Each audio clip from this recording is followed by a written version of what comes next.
Hey everybody, welcome to the stream and welcome to Battle Chess.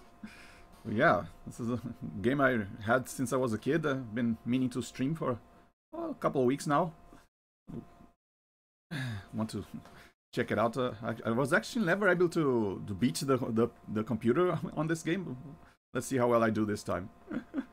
But yeah, I had this game ever since I was a kid, but I think I've been playing chess even before that because since as long as I can remember, we had like a big chessboard, wooden chessboard in the family. In fact, I still have it here. Look at that.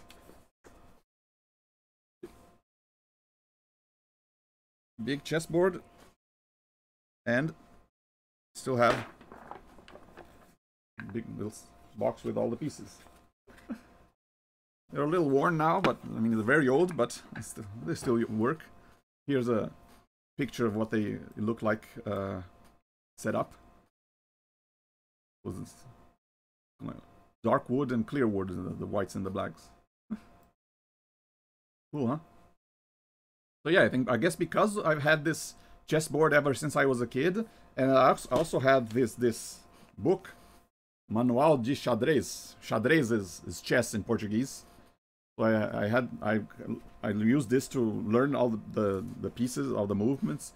But I've always been a casual chess player. I mean, I never learned all the openings and defenses and mates and everything, all the different types of strategies. I just played casually with my family members, just thinking what to do in the next move. I mean, yeah, I'm never, like I said, I was never able to beat the original Battle Chess.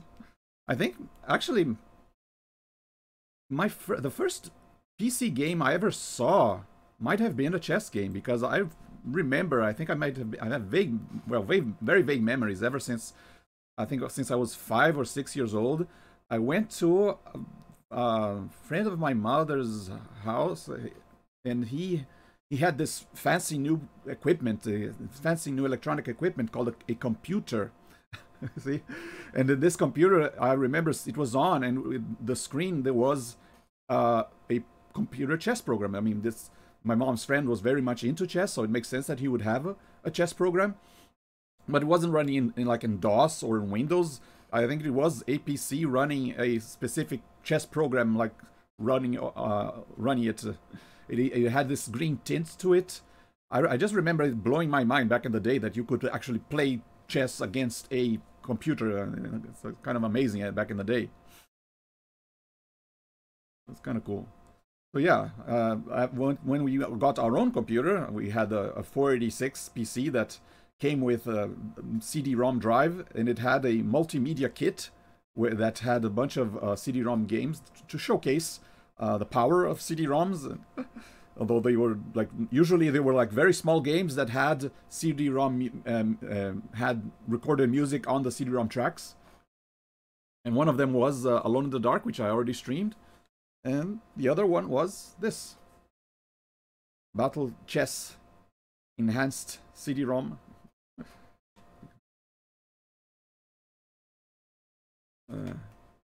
But I should let you know that this version of Battle Chess that I owned, that I played as a kid, actually, there is Battle Chess on GOG.com, but I should warn you that if you get the GOG version, you won't get the version I will show. You'll get this one. This is like the 8-bit version, which doesn't have a voice, which doesn't have recorded music. It's very the graphics aren't as good. So it's a very basic version. It's the same game. I mean, it also has animations, and all the pieces are represented as people. But yeah, the one I own is a much prettier version. So if you get this on GOG, you won't get the version I own. Then there was, but you also get the Battle Chess 2 Chinese chess. It looked like this, but I never learned how to play Chinese chess, so I never touched this game. And then there was also Battle Chess 4000, which has this futuristic view of it, kind of looking like aliens and robots and spacemen. Kind of cute. I think the character models look a little weird with being 3D like that. I mean, 3D back in the day wasn't that great. So I kind of like the animated versions and the 2D drawing version better, but still kind of fun. There's another chess game which is not by Interplay. I mean, these three are from Interplay. There's another one called from the Software Toolworks, which is Star Wars chess. So yeah, you can play chess with Star Wars characters. This is not by Interplay. There was also back in 2011 a game called Battle versus Chess, which actually had a lawsuit with Interplay because the name was so similar to Battle Chess. So they almost wasn't released in the US because of this lawsuit with Interplay. I think they changed the name to Check versus Mate. So yeah, this new version is the same concept of having the figures, and this one is 3D. Has this theme of angelic forces battling demonic forces. I think it ended up being released in North America eventually, so I think you can still buy it. I mean, I saw it on Steam. But yeah, kind of interesting concept of there not being usually battle chess is on more medieval style, that it went for a different concept.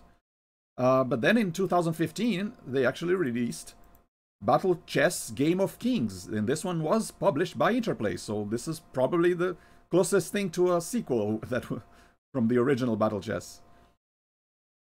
I mean, yeah, I guess the 3D models are okay. I still like the 2D animated one. Maybe if they had more stylized, maybe different shaders, they would look better.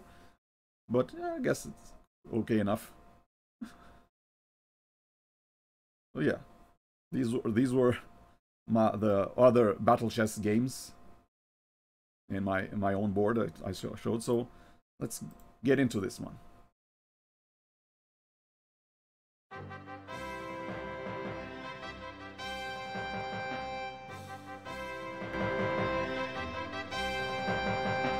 Music's pretty good.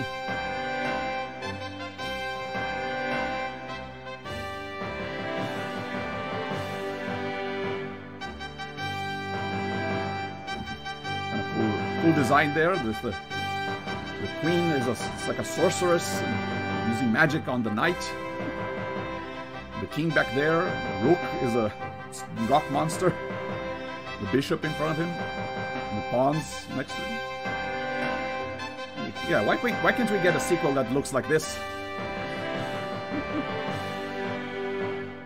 And yeah, because the music tracks were in the music of the game were in CD-ROM tracks, I could actually put the CD-ROM in a CD player and listen to this track.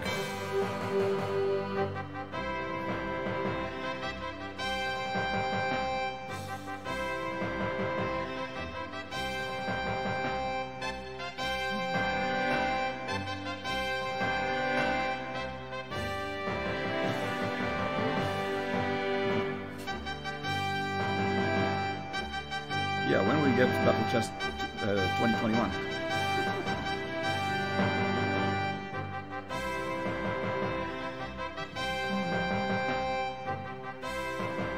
It's actually hard to find this version of the cover. I did not get it from the title screen. I actually found it the original painted version, not the digitized version.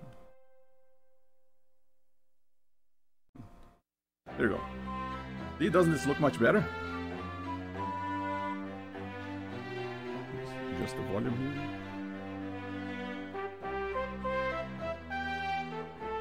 Should be okay, right? Not music. Hopefully the music's not too loud.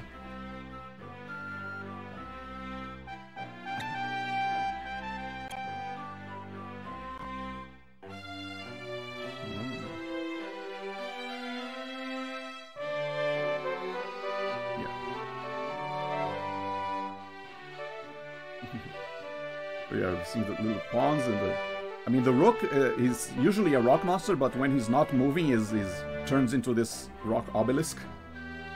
And the king is really short. So yeah, you pick the piece you want to, click on it, then you click on the square you want it to go in. Go.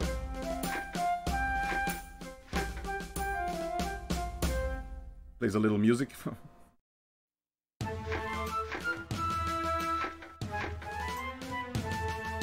So each piece has its own little theme song, I guess, and one for your side and one for the other side.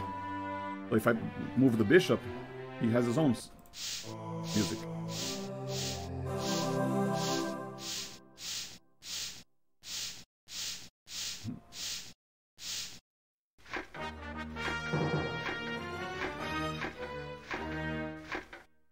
That's the music for the knight.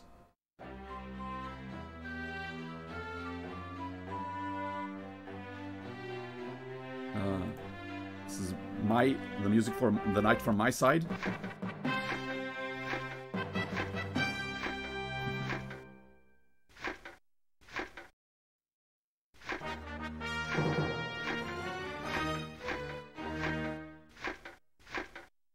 So yeah, as you can see, I mean there are disadvantages of playing it like this because you can sometimes I think a piece gets in front of the other. It's kind of hard to visualize the board like this. So you can actually you can switch to the regular 2D board if you want. You have a better view of the board, but then you don't get the cool animations. 3D board. Yeah, I think if this was made in actual 3D, then you could control the camera. You could tilt it up to look around. And yeah, because it takes a while for each piece to move, it can kind of maybe slow the pace down a little bit. But yeah, the animations are very well drawn and very well made, I think.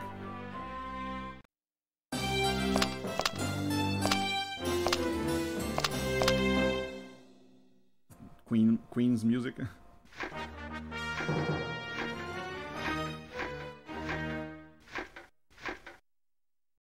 But yeah, actually what I wanted to show first was the tutorial. Because yeah, if you don't know how to play chess, you can actually learn from the game itself. And let me just quit here because yeah, this is actually the Windows version of the game, but there's also a DOS version that uses the same CD-ROM. No, I don't want to save. So I have both versions installed here, even though they're using the same CD. And the reason I wanted to use the DOS version is because the Windows version, for some reason, the audio and the animations are not in sync. But for some reason, the DOS version, you don't get to hear the footstep sounds of the pieces. So yeah, you have to choose which one do you want. I think for the tutorial, at least, it's better to have the voices and the animations and sounds match. Yeah, because back in the day, yeah, you could control the animations, but yeah, because the audio comes from the CD audio, maybe it's a little different. So yeah, let's check it out. What the? Hey, what's with the black square? Yeah. There you go. Graphical glitch there, but okay. Yeah, same game. Cursors are different and the menus are different, but yeah. So yeah, you could actually play a human with humans, so you can play 2-player games with this. You can put the computer against itself, or you can play with someone over modem via the internet. Oh, cool. So yeah, let's check out the tutorial. Very, very fun.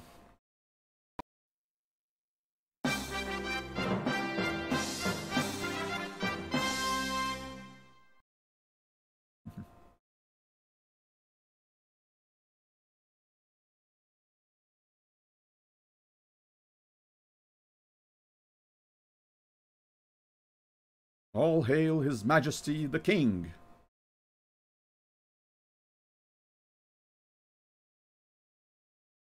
Yeah, can you imagine playing chess online?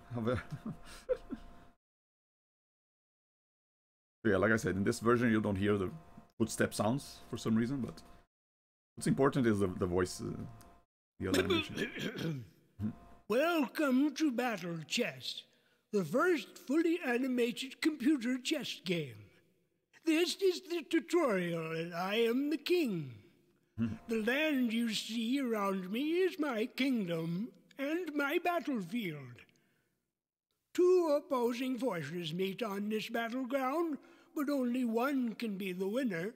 Only one can be the true king.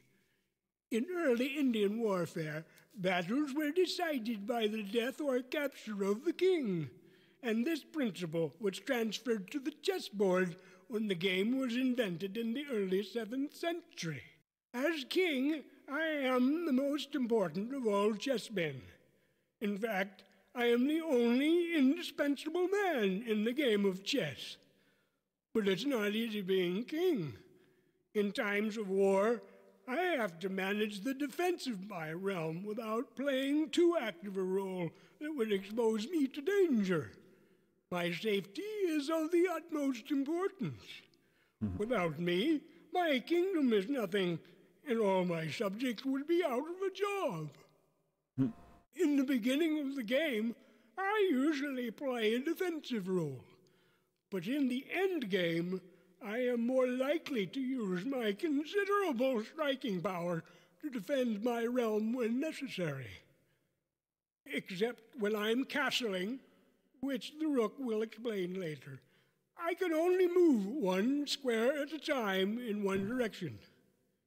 In medieval times, it was said that the king's move and power of capture are in all directions, because the king's will is law. However, a king doesn't get to be my age by doing stupid things. So I never move directly into a clear line of attack from an enemy piece. Such a movement would put me in check, which is an immediate and direct threat to my existence. Uh-oh. Yeah, pretty good voice acting overall.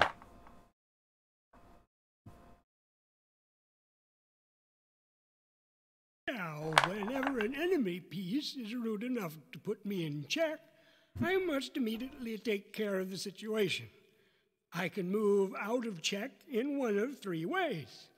By putting one of my loyal defenders in position to block the attack.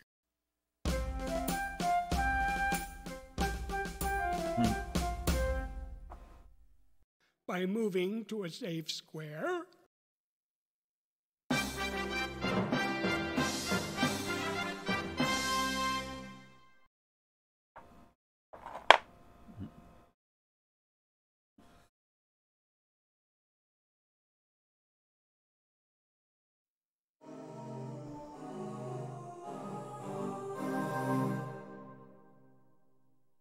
Or by capturing the enemy piece that threatens me. Here we go. This is what happens when one piece captures another. They each go in one of their corners, and we start the battle in battle chess.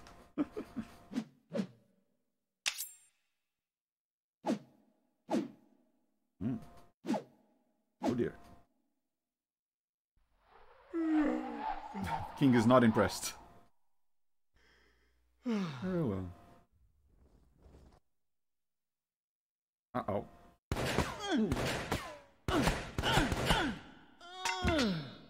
Well, that was easy. I wonder if this is a reference to Indiana Jones. At the end of most chess games, a situation occurs which is known as checkmate. Checkmate is an attack upon a king from which there is no possible escape. While a check is merely a threat to a king, a checkmate is the pronouncement of his certain doom. For example, this is a checkmate situation. This is the sort of situation that really makes me nervous. I bet. I'm lucky this isn't a real game. Oh dear. Sometimes the two opposing chess kingdoms can become so exhausted from their tactical and strategic maneuvers that neither one can annihilate the other. In that case, nobody wins and nobody loses. So the game ends in a draw. This is frustrating for everyone, but it doesn't happen often.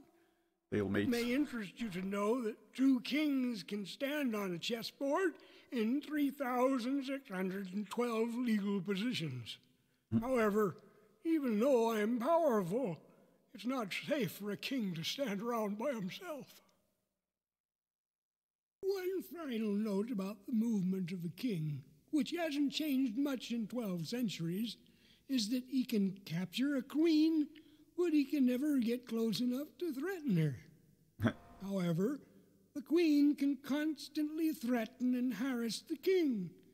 Nag, nag, nag all the time. She never lets me get any peace. Now, if you'll excuse me, I have to go pass a few laws and tax a few peasants. That's all the king does, pass laws and tax peasants.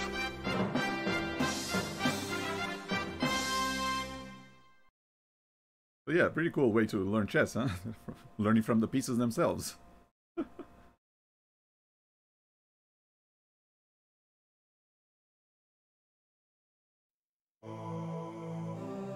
And you'll notice all the pieces move. I mean, even in this tutorial, they all move the way they move on the chessboard. So the bishop comes in diagonally.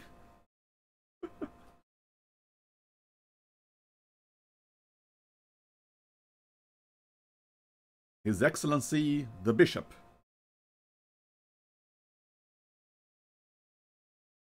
To introduce myself, I am His Excellency, the Bishop. I'm a powerful figure in modern-day chess, but I was not always a bishop. At various times in chess history, I have been known as the sage, the old man, the fool, the count, the spy, and the thief. When the game started in India, my ancestor was an elephant. Bishops were unknown in those days, but elephant squadrons were essential elements in the army of old India. In medieval chess, the elephant chess piece became a court jester. A bit later, in the days of Catholic Europe, the ecclesiastical bishop became an important advisor to the royal family. So, he appeared on the chessboard. Well, I bishop changes a lot. am the king's bishop, because I stand beside him and advise him at the beginning of each chess game. But the queen also has a bishop, who stands beside her in the beginning. The two bishops work together throughout the game, and we each have our own territory. One bishop stays on the light-colored squares of the chessboard, while the other stays on the dark-colored squares.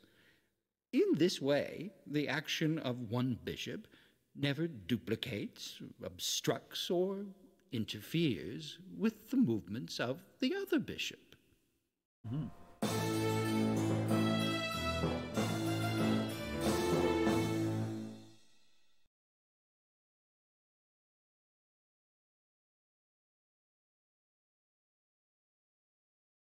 Since bishops have a higher power on their side,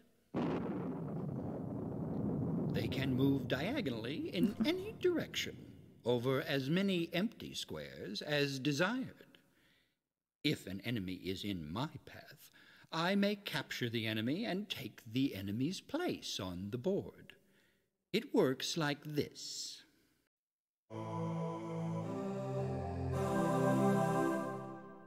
There he goes. Capture the queen. Takes a while for them to get in place and turn and stuff. So yeah, the animations can be a little slow at times, but still pretty fun once they do start the combat.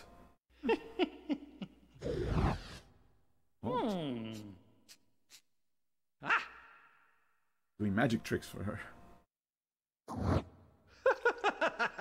Rubber chicken.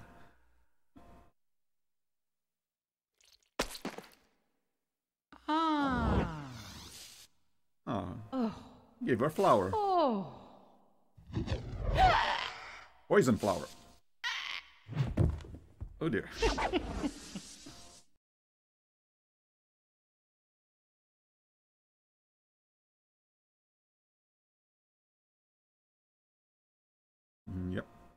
They have no mercy here in battle chess. So, we bishops have the advantage of controlling all the unoccupied squares in our immediate diagonal paths across the board. However, the disadvantage of a bishop is his inability to control the squares of an opposite color. This weakness becomes apparent when one of the two bishops has been captured, but we try not to let that happen. Excuse me, but I seem to have a lot of visitors today. Perhaps this lowly pawn wishes to surrender himself to me. Surrender my eye?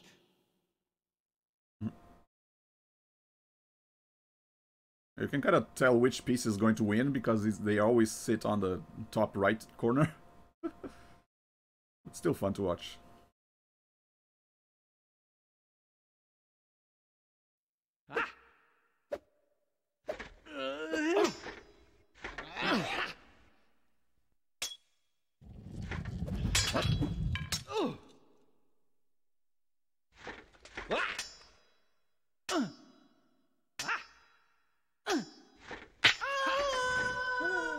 Goodbye. Uh-oh. Behind you. There's a big guy. Yeah, I always thought the Rook was the coolest character. Looks like the Thing from Fantastic Four.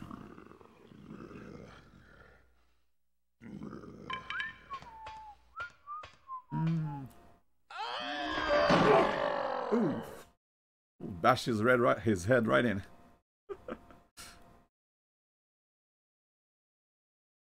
Presenting the Rook.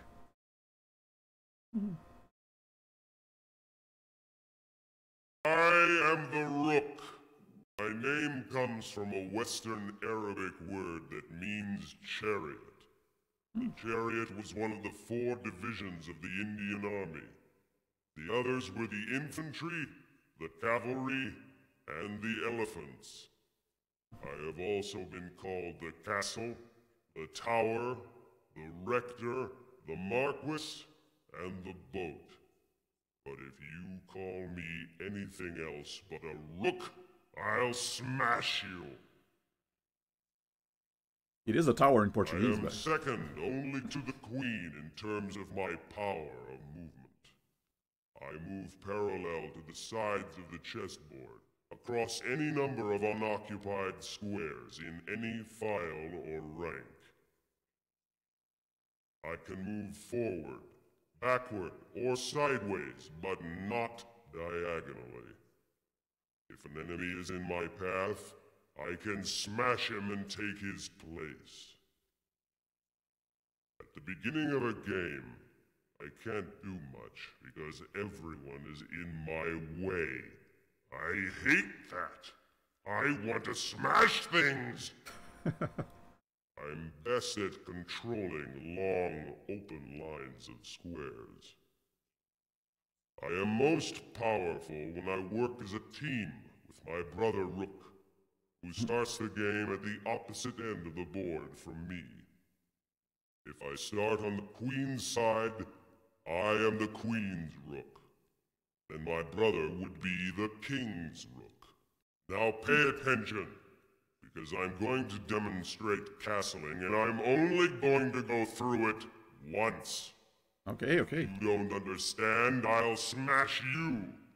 The ancient Italians viewed the Rook as a fortress into which the king could flee for safety when he was threatened. This point of view evolved into the modern system of castling, which can only occur once per player, per game. It's the only time a player can move 2 pieces during a single turn, and the only time a king can move more than 1 square per turn. This is a castling maneuver.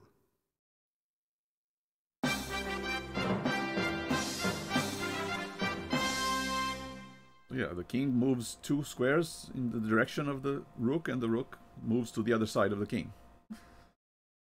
As long as there are no pieces in between, should be able to do it.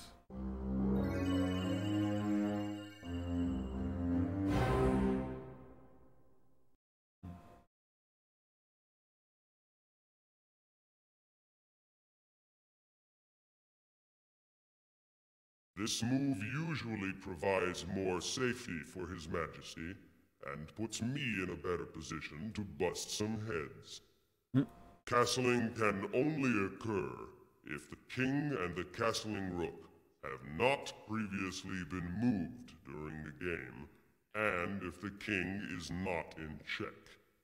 Okay. Obviously, the squares between the king and the rook must be unoccupied. In this situation, castling could not occur, because the king would have to move through check to reach his destination. Oh. But His Majesty can still castle in the other direction. You can't even move through a check through a square that's been threatened.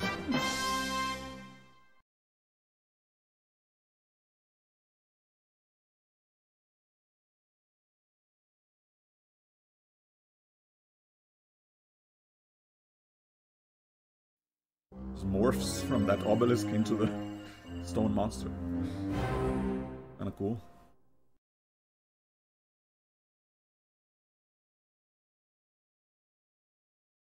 Castling occurs in about 95% of all chess games. Oh. And in 90% of these games, the players castle with the king's rook, because there are fewer pieces to move out of the way.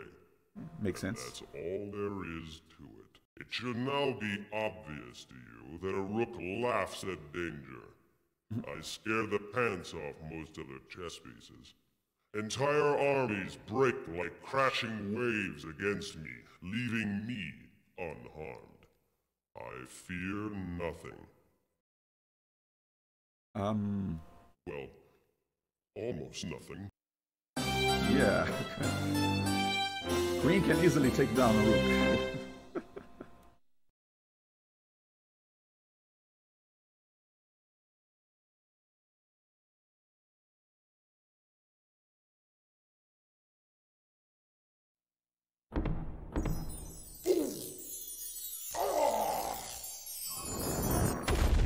Ooh. Disassembled. Did you see that? I broke a fingernail. Long live Her Majesty the Queen.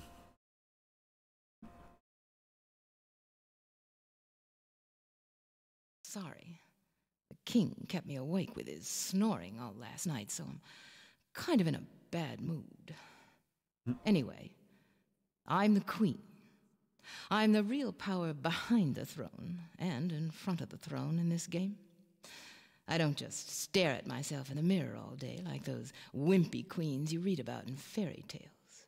I'm a warrior queen.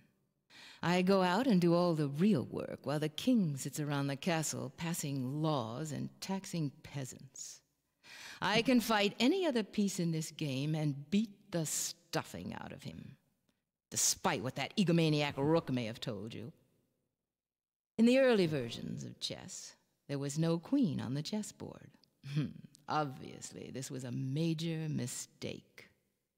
Once I was introduced to the game, I gradually took on more power until about 1490, when I developed the ability to move in all directions as the most powerful piece on the board. I can move in a straight line in any direction over as many unoccupied squares as I desire. If anyone dares to get in my way, I blast them out of their shoes and take their place on the board. So, I essentially have the combined movement power of a rook and a bishop. I'm the most effective when I have plenty of room to work in, since I can control so much territory at once. Now, you might think it would be a good idea to get me out on the board early in the game and use me for almost everything. But it's not a good idea to rely too heavily on any one piece, since combinations of pieces are required for a good game. Besides, I'm also a big target when I'm out walking around alone without any protection. And you don't want to lose me if you can avoid it. One other thing I'll tell you about before I go is pawn promotion, which is sometimes known as queening. If you manage to get one or more of your pawns all the way across the board to the 8th rank, that pawn is transformed into a more powerful piece, which is usually a queen. If you get 8 pawns across the board, you could have 8 new queens plus your original queen, although that would be pretty unusual. The original idea was that the infantry private who survived all the hazards of the battlefield had earned a promotion to an officer's rank. Of course, becoming a queen also means a sex change for the unsuspecting pawn, which may come as something of a surprise. And if I'm still on the board, the king would then have 2 or more queens, which is fine for the king. But it really ticks me off! Now, my headache is killing me, so I'm leaving.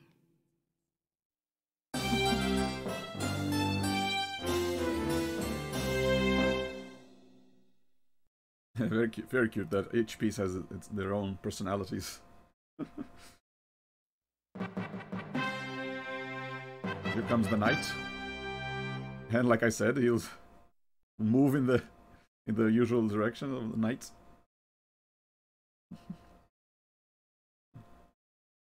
In Portuguese, by the way, he is known as the horse. Is not a knight. The rook is the tower. I think the only pieces are different. All hail Sir Knight. Although the queen is also sometimes known as the lady, the dama.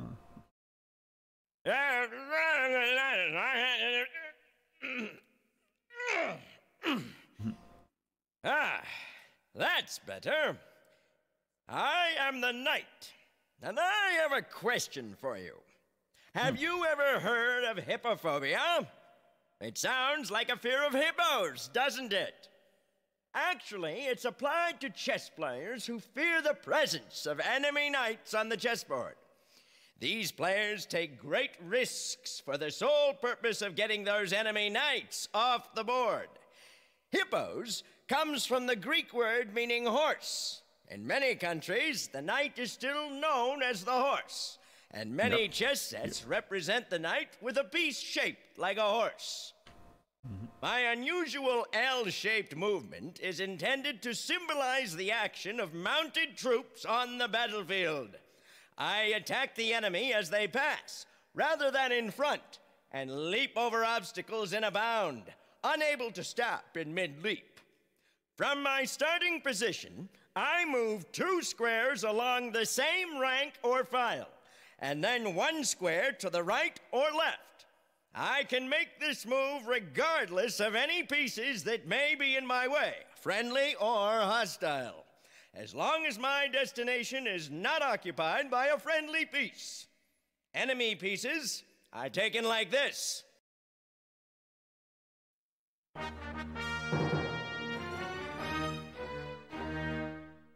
Here we go. Knight versus bishop. Hang on, the bishop got to get in position. Good, then he got to turn around. We got to wait a few seconds before the fight starts. Yeah. Ooh.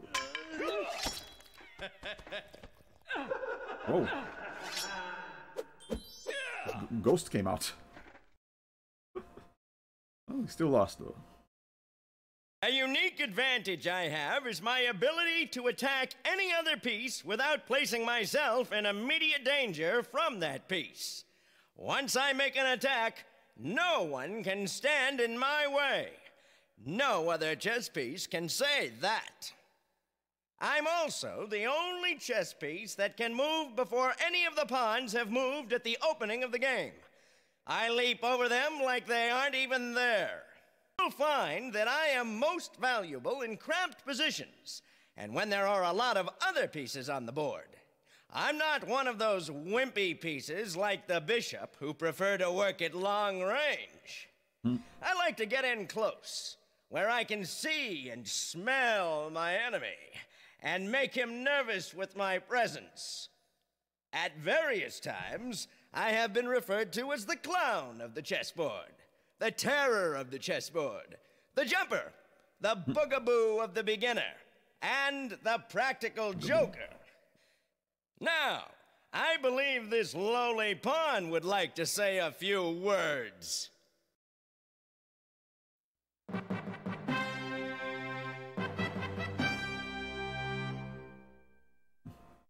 There he goes in this L shape. Yeah, I think the pawn is the last piece. The tutorial.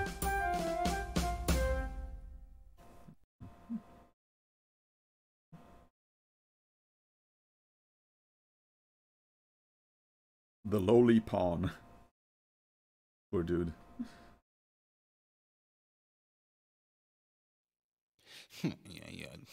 Lowly pawn. The way I see it, we're all pawns in the game of life. Someone is always pushing us around. Always telling us what to do and deciding our fates. And we can't fight it. I don't care who you are. A king, a queen, a bishop, or a pawn. We all come to the same fate in the end. We're all doomed. It's just that a pawn reaches that fate faster than the other pieces on the board. Pawns are just cannon fodder. It's so depressing. Poor guy.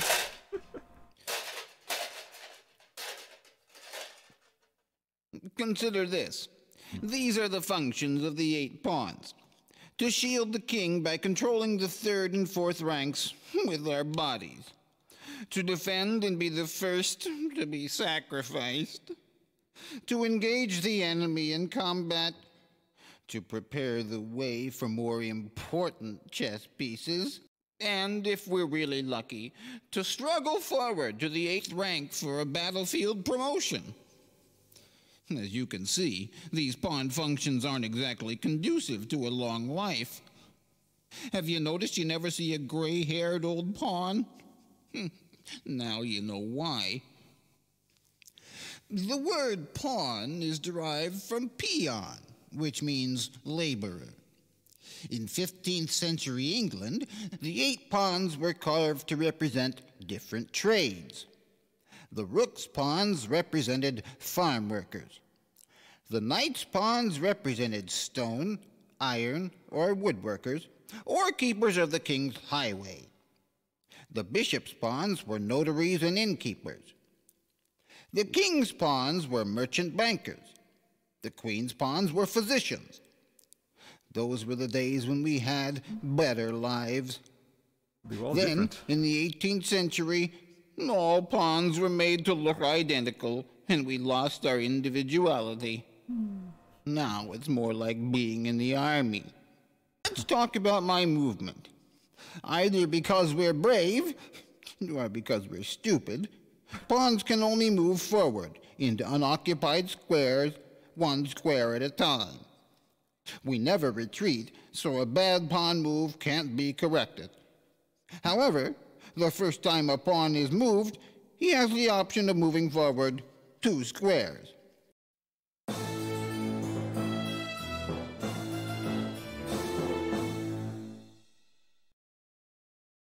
When I take an enemy piece, they have to be waiting for me in one of the 2 squares diagonally ahead of me. I can't take a piece that's directly in my forward path. This is supposed to resemble a soldier slaying his enemy with a sideward thrust of his sword. Baby, let's see if you can take me. What about your husband, the king? He's not here. Forget about him. I want you. This is some kind of trick, isn't it?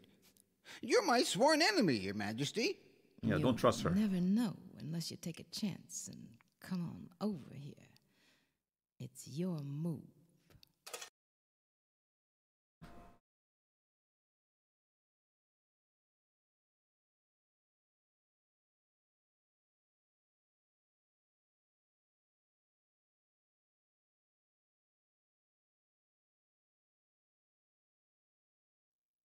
Whoa!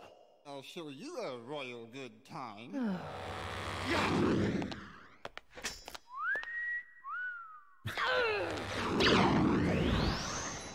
Deflected her spell back at her.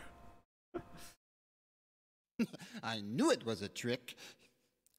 Anyway, the pawn's motto is, united we stand, divided we fall.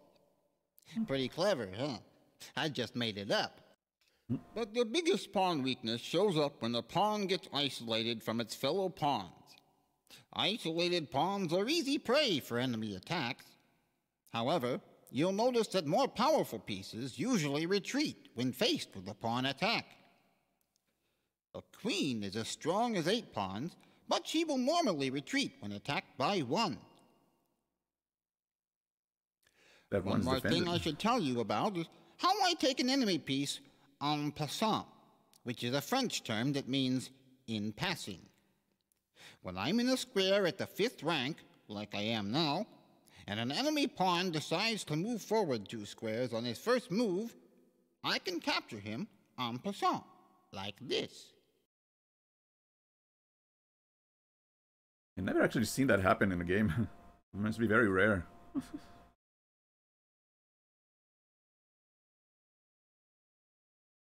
I guess it wouldn't matter if the pawn moved just 1 square or 2 squares, it would get captured either way.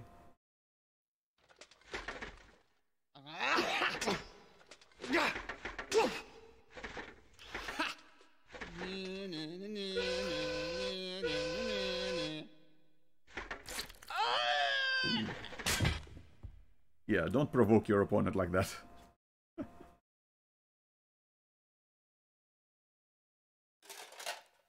You know, there are times when you won't want to make an en passant capture, so this is an optional maneuver. In any case, it's too dangerous for me to keep standing around out here by myself, so I'll just be moving along, if you don't mind. See ya.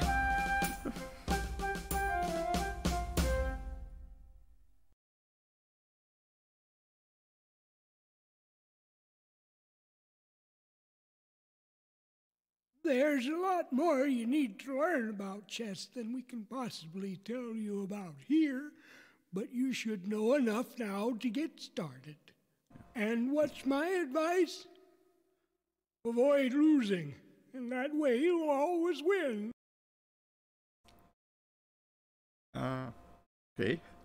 So yeah, these are just the basics of how each piece moves. No big strategies involved, so, but still enough. Hello? Play chess now, or I'll smash you! Okay, okay. I'll play chess now.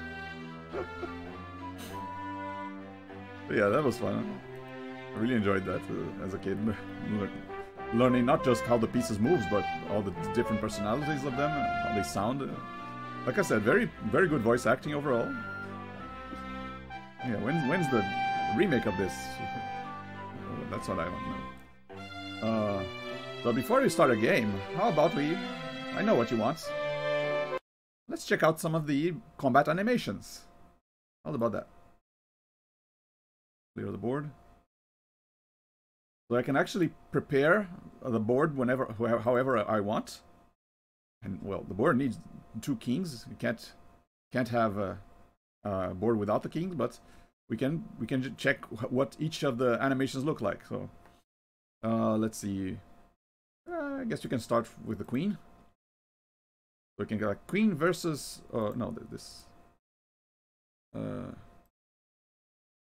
queen versus queen, then queen versus tower.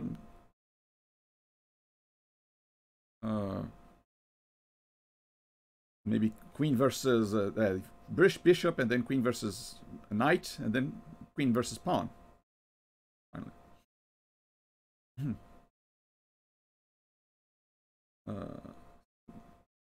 I think, yeah, the reds are the whites, so they'll move first.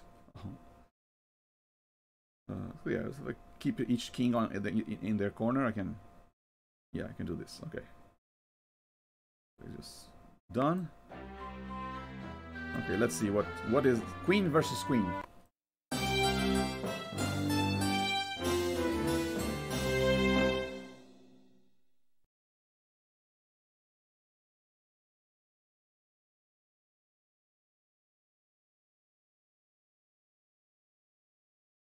Yeah, a really tight dress.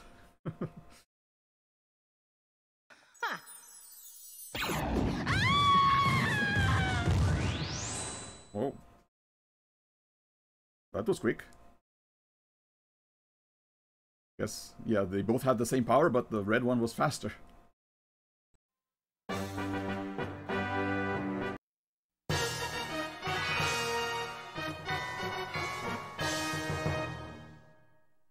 I guess I can. Hang on.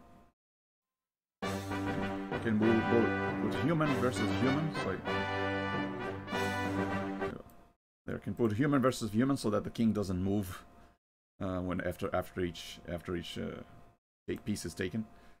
Okay, let's go queen versus tower. Queen versus rook. Like I said, he's a tower in Portuguese. So I almost said it.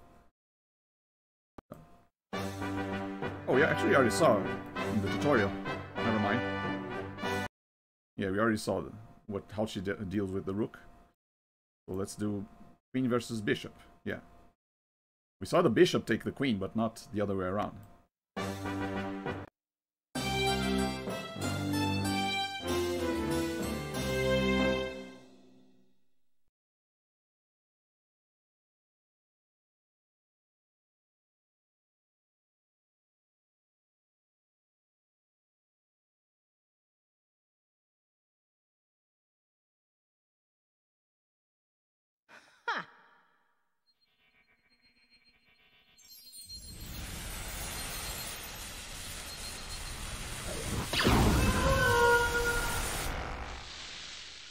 Yikes. Pulverized. So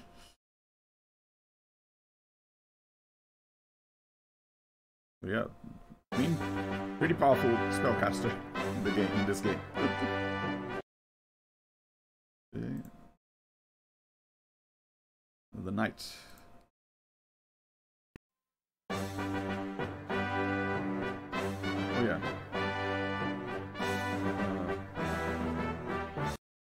Wait, what?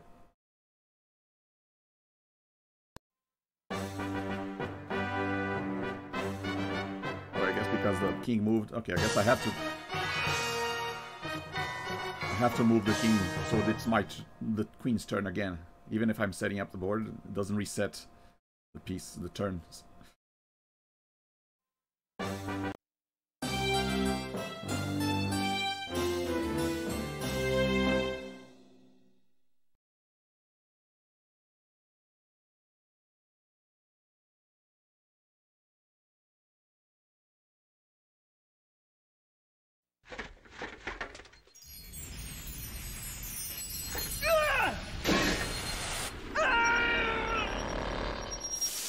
Oof. Turn to dust.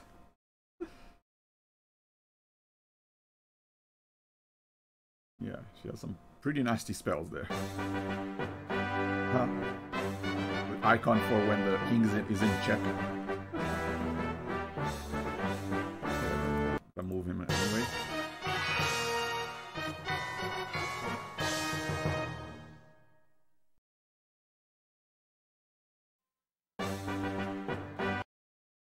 And finally, queen versus pawn. Oh, okay. Never mind. There you go. I saw the pawn take the queen, now the other way around. Yeah, I'm not going to repeat the combats that we saw in the tutorial, so it doesn't no sense in taking longer than I have to. Cool that her shadow also looks like the crown she's wearing.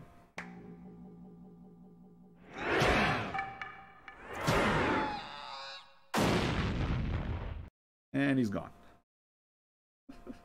Yeah, they're no match for her spells. One strike and they're reduced to nothing.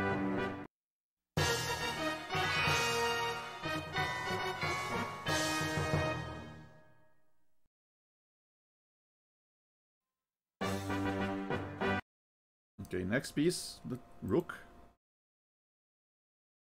So, yeah, Rook versus Queen.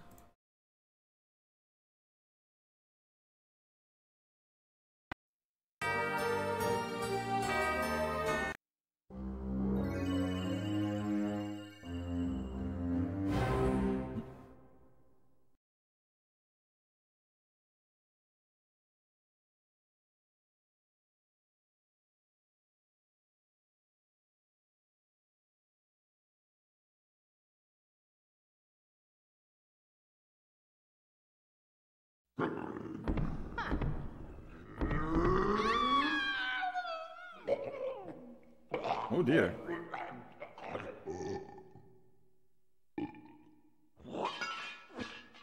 Spits the crown out.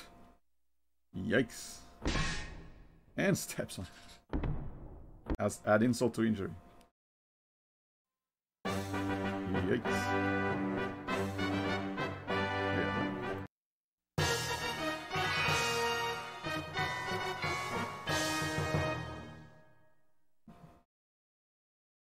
Remove the king, so that's the red's turn again. Next, Rook versus Rook. See how evenly matched they are.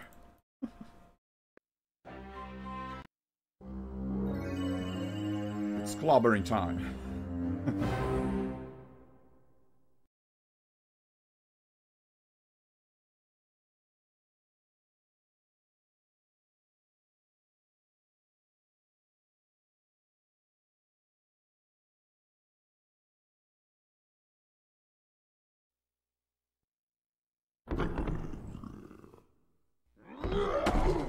Oof.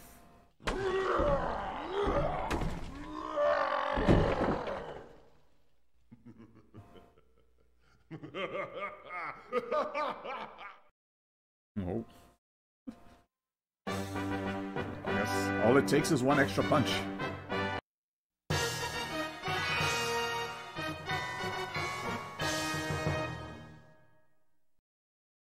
I like to think that the golden top of the obelisk is the thing that goes inside his head to give his eyes and mouth that yellow tint.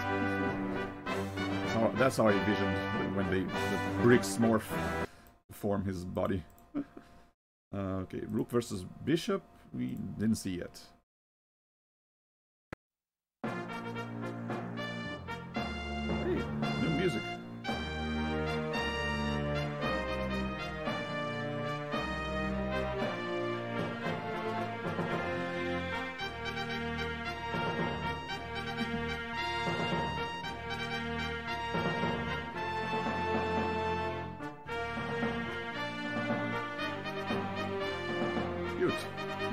I mean, we saw a different music for when the king is in check, or when the king only has one piece. They make a more sinister music. This one's nice too.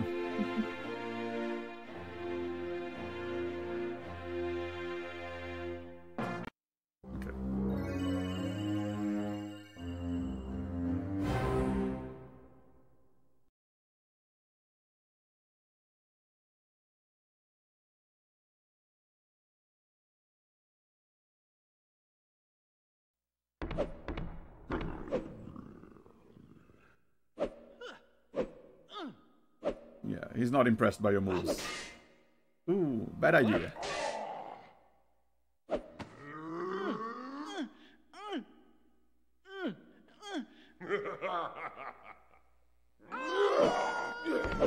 Ooh. Yikes. Rook smash.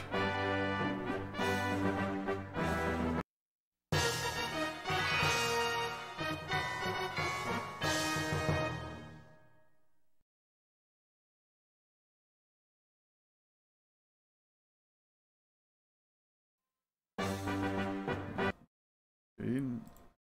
Rook versus knight.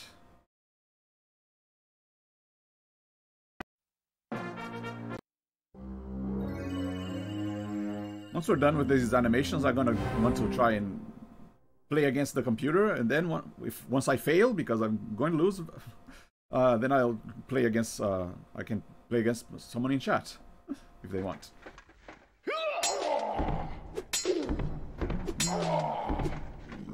Bad idea.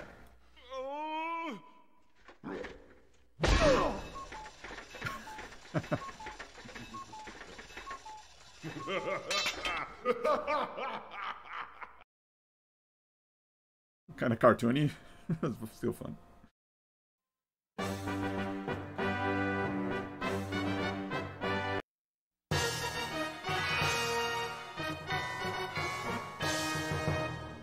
And actually, yeah, we already saw the rook versus the pawn. He bashed his head in.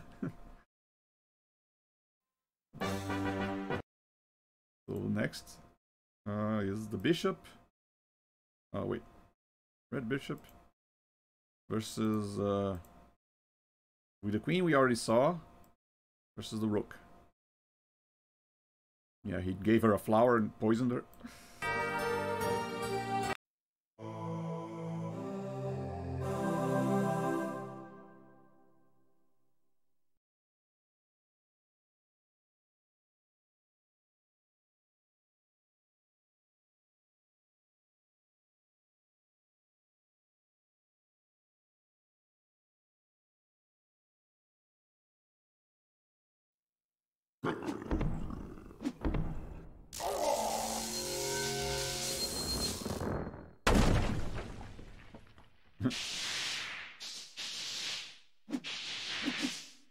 Yeah, looks like both the queen and the bishop have magical powers in this game.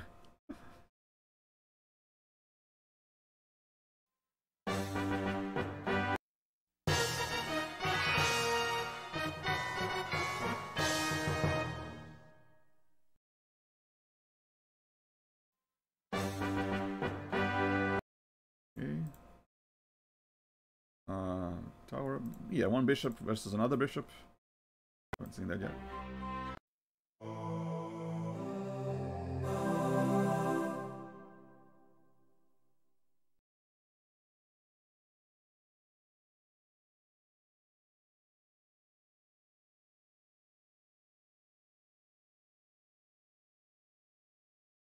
They do look kind of sinister. I'm not sure it's just me.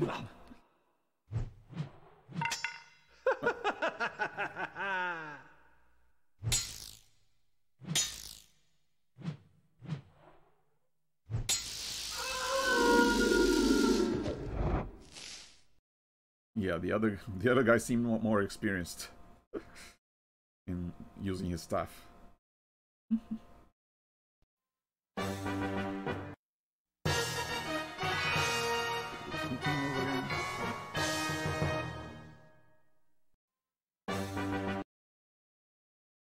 Bishop versus knight, we haven't seen yet.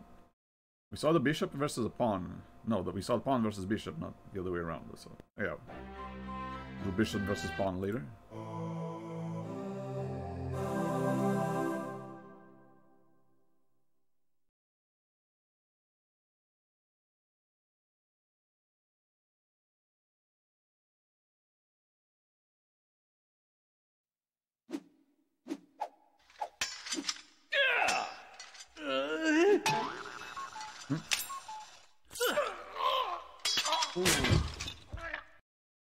It didn't need magic this time, just bonked his arm on his head and stabbed him. Hey, Yuki Sega. I'm not really playing a game right now, I'm just showing off the animations.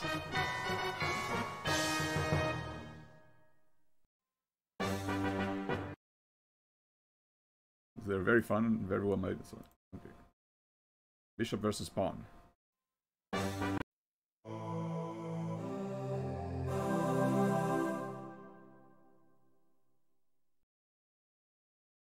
Then we'll do the knight versus all the pieces, then the pawn versus all the pieces, and then there are actually a way you kind of tricky to get the pieces to kill the king because they have to checkmate the king. Oof.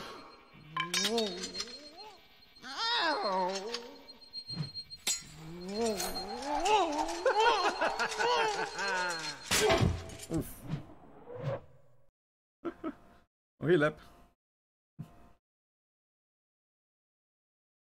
Oh, you played Battle Chess before? Cool. Yeah.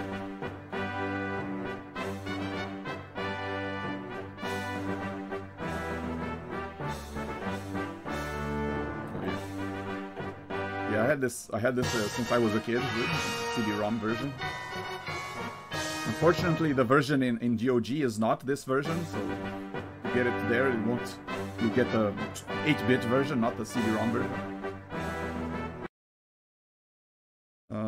Yeah, we got bishop versus pawn. Okay, now knight.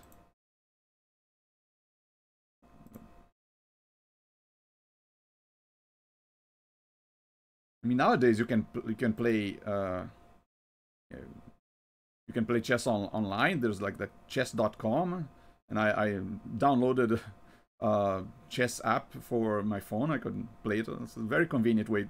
There are many very convenient ways to play chess nowadays.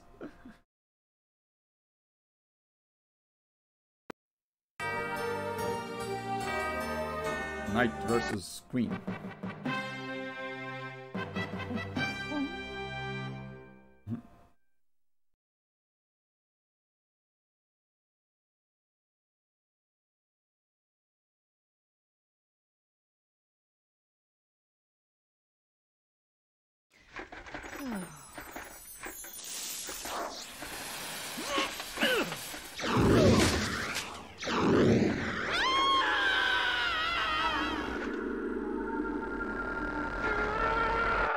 Whoa. Nice shield. Was able to rebound her spell, turn her into a weird dinosaur.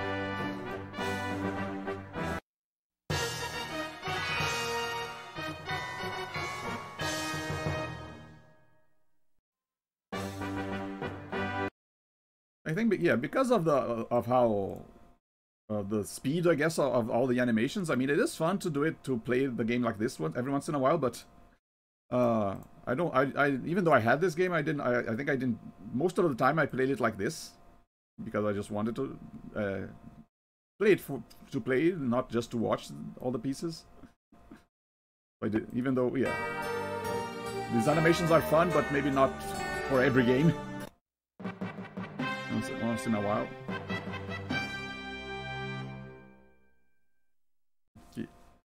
Let's see how you do this time around. Got smashed into your helmet last time?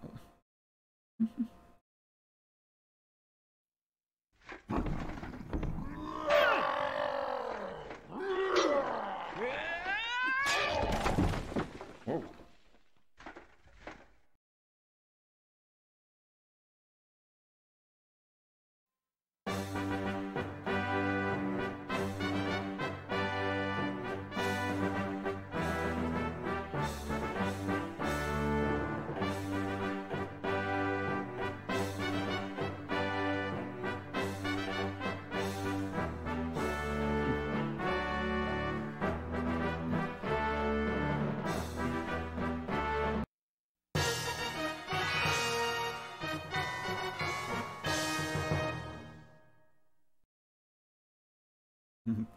Chess.com registration have increased since Queen's Gambit series came out. Yeah, I'm enjoying it. I'm still watching Queen's Gambit. I'm enjoying it. Still haven't finished, but I like what I saw.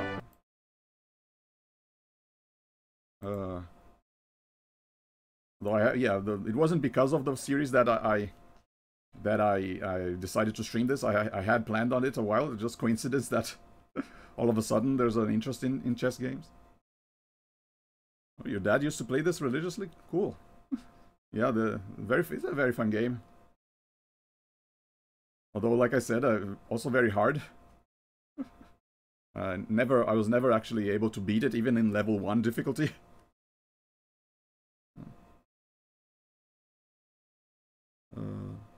You are actually Bishop, right?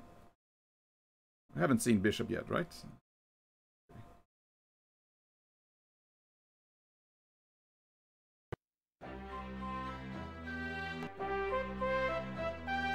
Okay, let's check out Knight versus Bishop.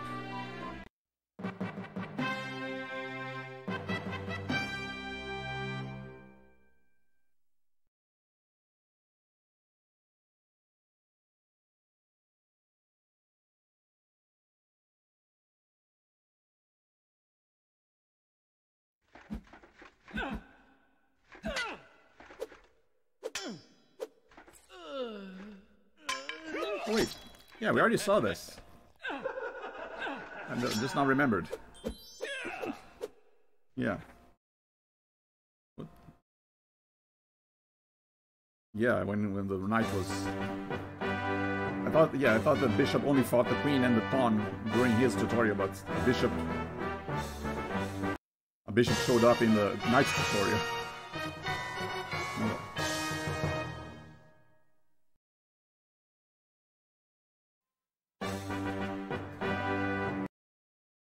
So who's next? Yeah, knight versus knight. We haven't seen that.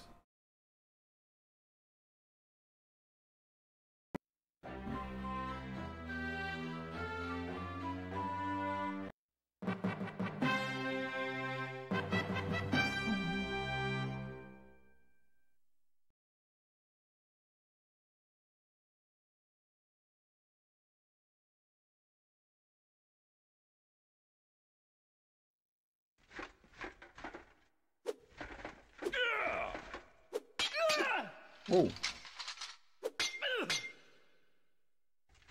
Come on! Come on!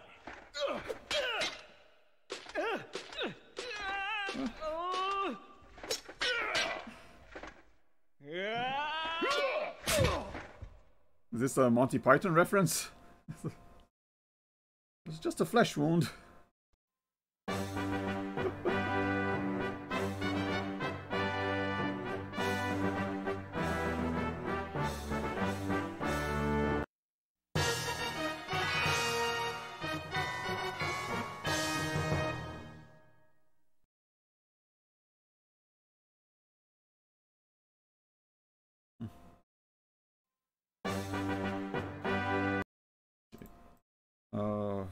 Yeah, we haven't seen the pawn, knight versus pawn yet. I don't think so.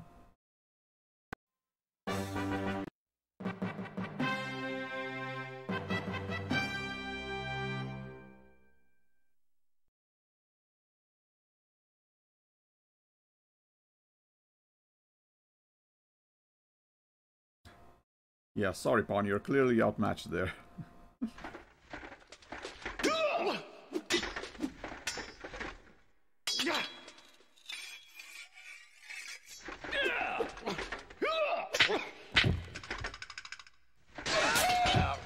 Just kicked him in the face? Wow.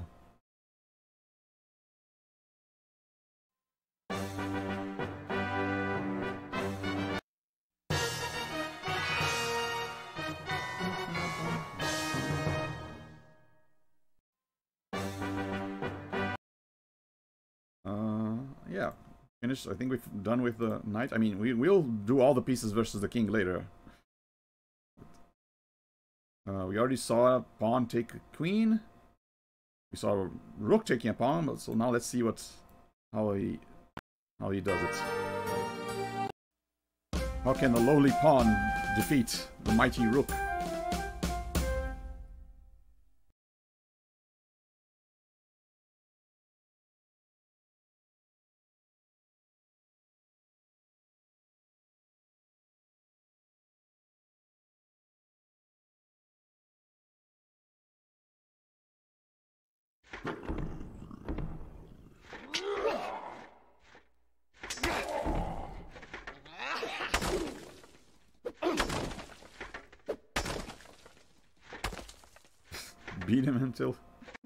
Beat him repeatedly.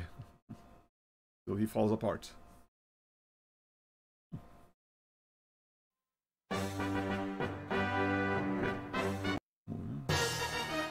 I mean, I suppose I could alternate between the red and blue pieces.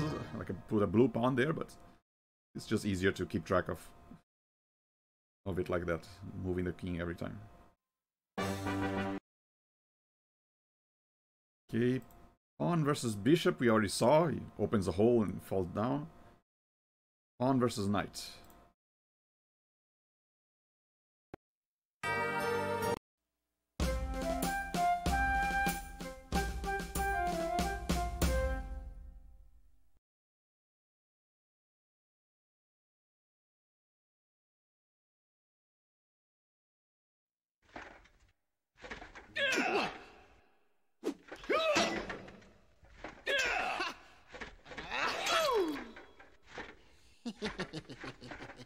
Ooh.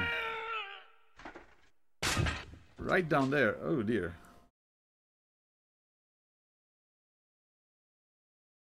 That was a dick move. Pardon the expression.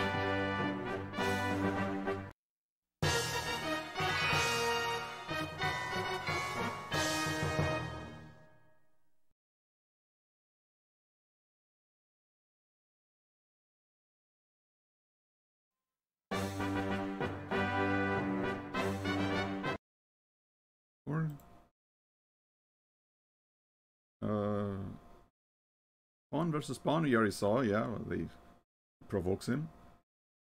Yeah, I think we're done actually.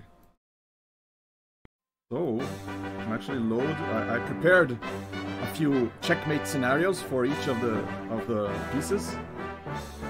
We can see.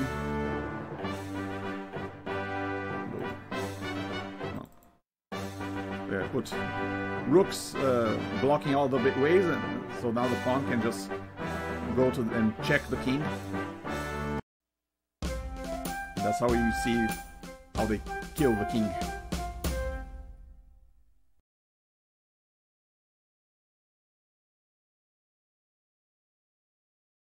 I don't even have to put him in that area. He just automatically captures the king.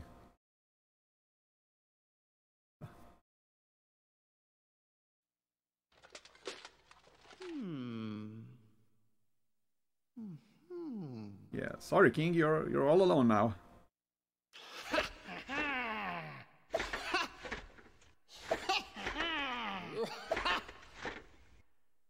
No! Took his crown. Imagine a lowly pawn defeating a king. Check and mate. Game over. Yeah, that's why I loaded each one, because every time you checkmate, the game resets. Knight. Here.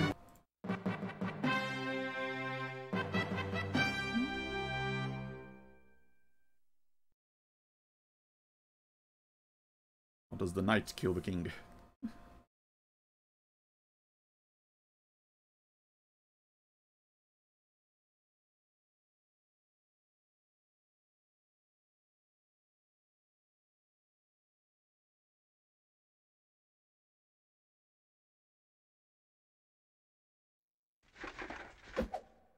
Missed me.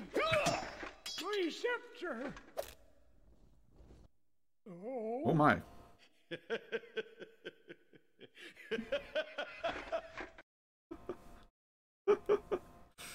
had a little heart tattoo on his butt. Yeah, come on, game TOS.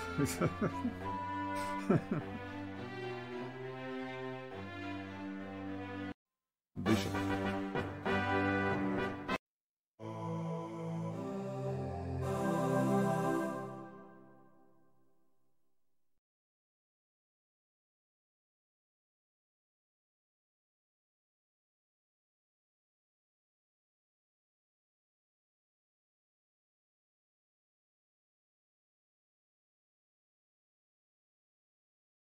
King versus bishop.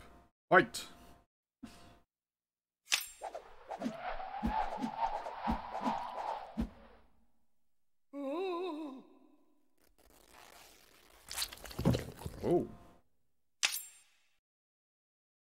bishop wins. Fatality. Yeah, Mortal Kombat's got nothing on this.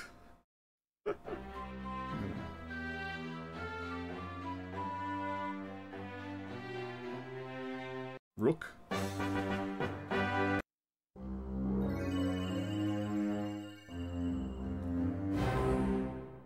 Tiny king against the big rook.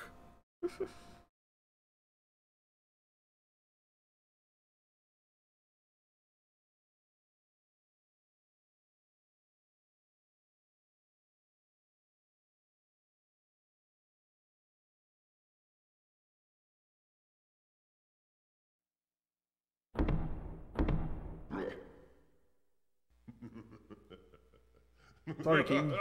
You're doomed.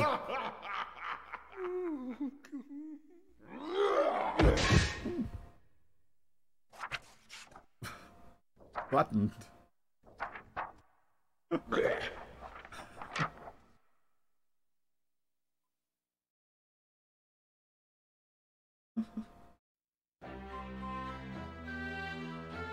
And finally. Yeah, now he's a sprite. A 2D sprite. King versus queen.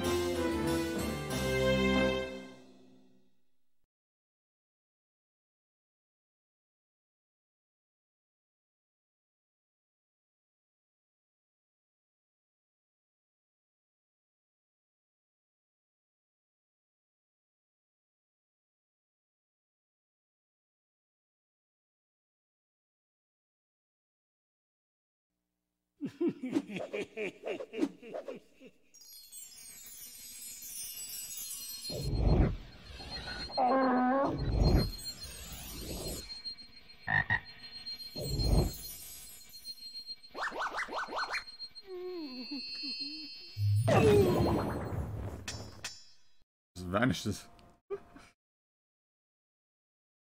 Oh yeah, we haven't seen the king take on any piece yet. That should be the next. Yeah, set up the board. Clear the board.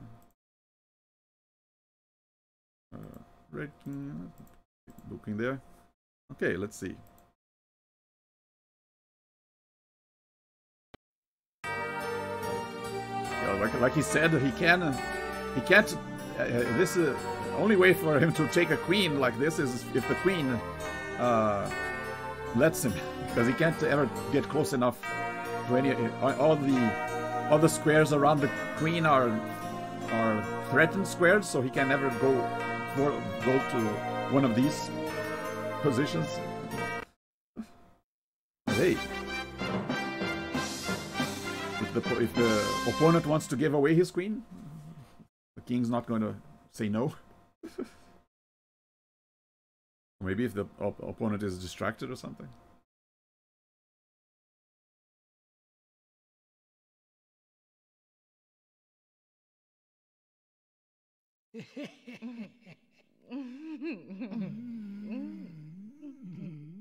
Oh my. What? You wench! She tried to backstab him. I guess he just pushed her down. Didn't quite kill her.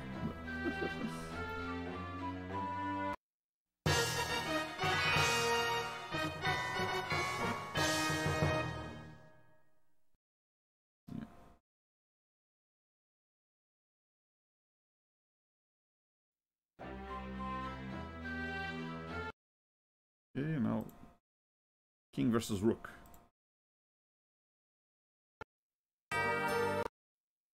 Can't actually have a king versus another king because it's impossible for a king to checkmate another king. I mean, he can do what's called a discovered check if he steps away from the block from the path of another piece, but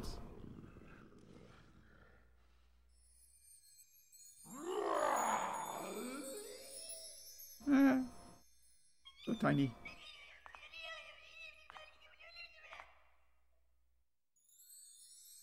There you go. Big rock monster is now just a tiny grain of sand.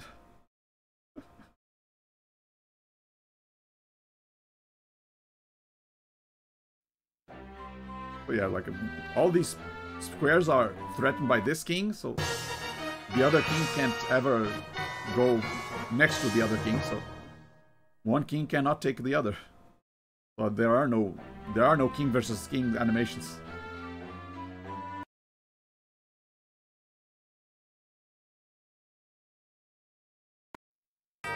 King versus bishop.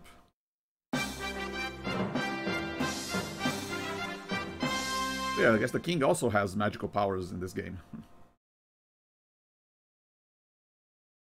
And a gun. But yeah, he had that shrinking powder or whatever.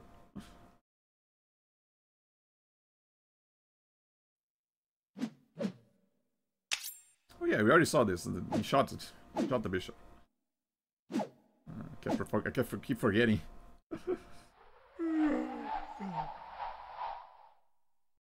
I think. At least the animations don't take long, so even if it was a repeat. You can even see the bullet holes going through the bishop's back. Yikes.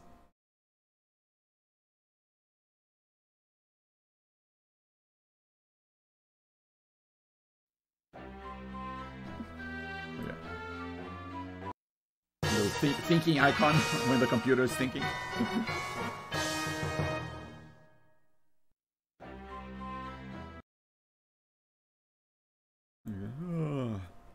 Bang, bang, bang. Okay. This is knight.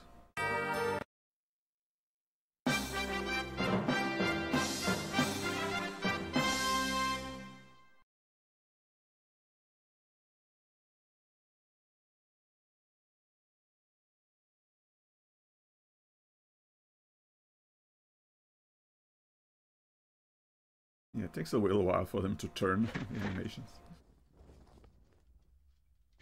What you got there? Oh!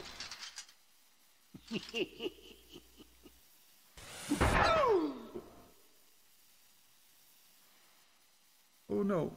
Bye-bye. Oh! Yikes!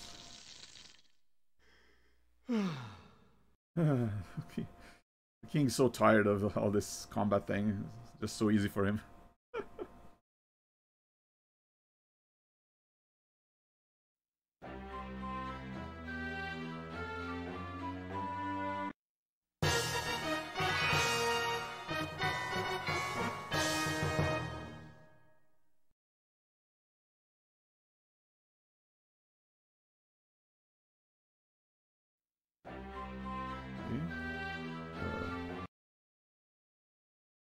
I think, yeah, king versus pawn should be the last one. Yeah, we already saw everything from the other pieces.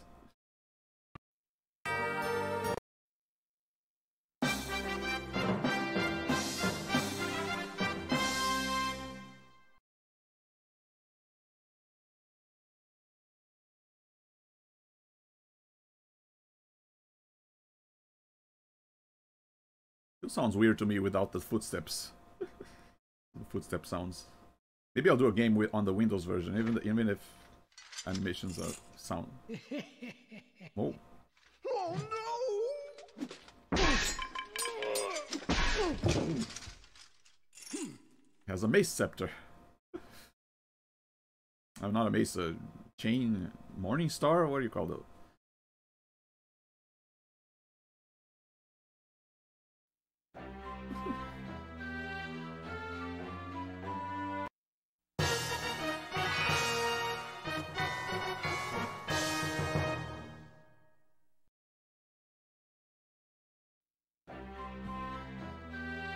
But yeah, those were all the combat moves in battle chess.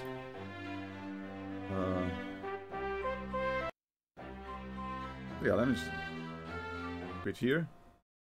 Start the Windows version. Same thing, but you get sound effects. But yeah, since we already saw what all the combat animations are like, I think it's okay to see them with the sound out of sync. Okay, here you go. Yeah, I'm gonna try. Let's see how I do with the 3D board like this, because yeah, like I said, might be a little hard to sometimes see if a square is being threatened by another piece. So in this view, let's see how well I do. I'm gonna play one match against the PC, maybe, or maybe 2 matches, one on 3D board, one on 2D board, and then I'll play a couple matches, maybe, or someone in chat wants to give it a go.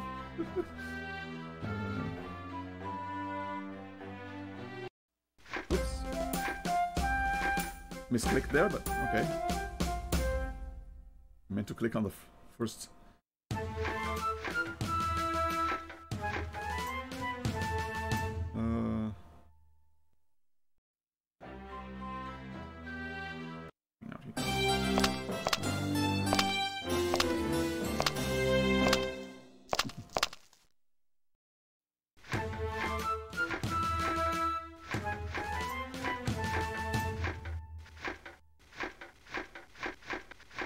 Pawn takes pawn.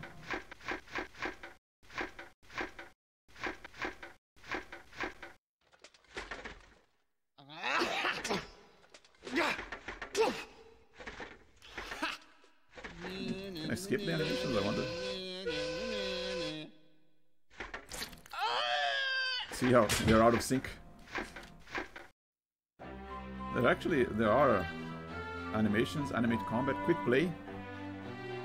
Animation controls. Keep as many frames as necessary to synchronize. That doesn't work. I tried all of these options, they're still out of sync. But yeah, if I put quick play, it might be a little quicker. Yeah, let's see.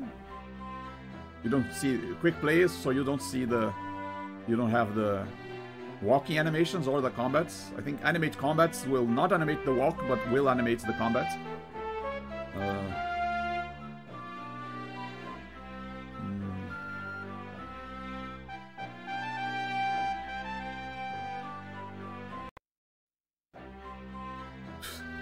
Feels weird. It feels like they're sliding. But it is much quicker though, I'll give him that.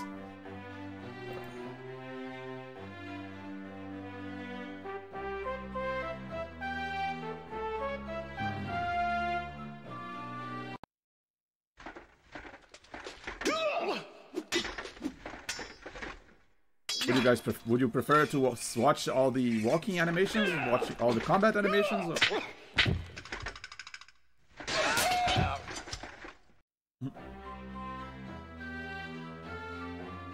I can't he take the horse or the knight, or my bishop will die, but I can. Yeah, if I take the knight, the queen will take my queen. His queen will take my queen.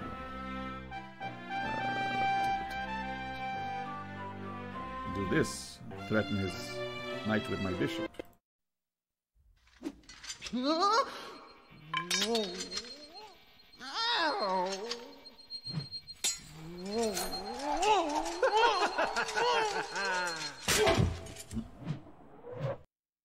Yeah, the combat animations are actually pretty quick. I mean, I think the walking is what really makes the whole game take a lot longer.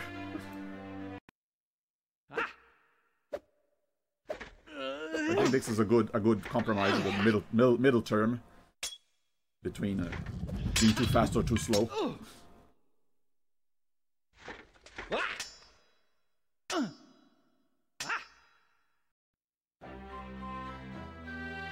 I got that classic choose your piece move. You got a piece. The knight puts himself in a certain position where he is threatening both the rook and the king. Of course, I have to move the king. I mean, so I just lost my rook there.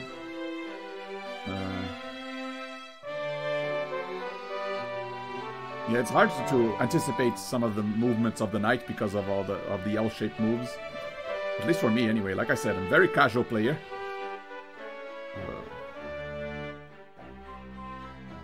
Oh, I can't even go up there because of the queen.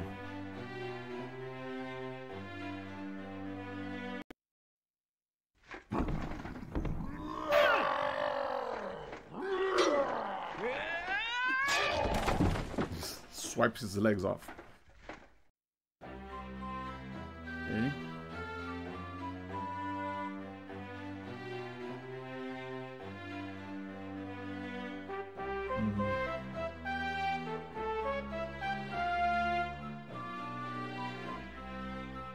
Gotta get my king out of here. He's not good when he's surrounded by other pieces.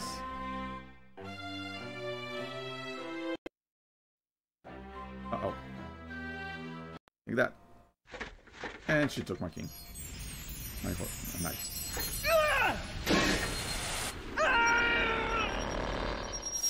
I think, overall, I think losing a knight is not as bad as losing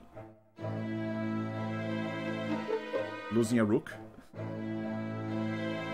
Because it is pretty hard to coordinate two knights.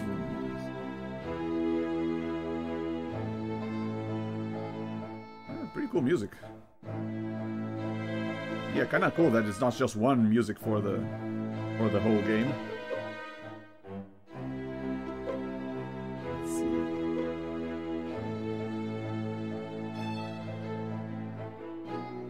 I don't think I can do much with my queen here, but...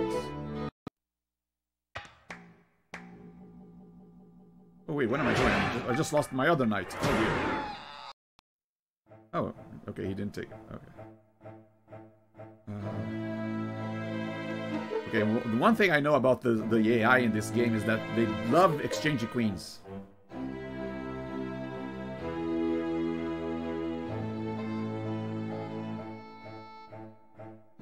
Let's see if I can do anything else though. Go here. Do this. Oh no. Yeah, if I go here... Hey, you just noticed?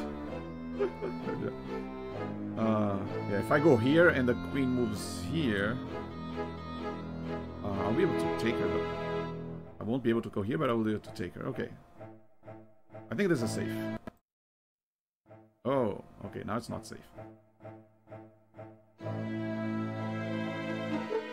Oh dear. I'm getting cornered.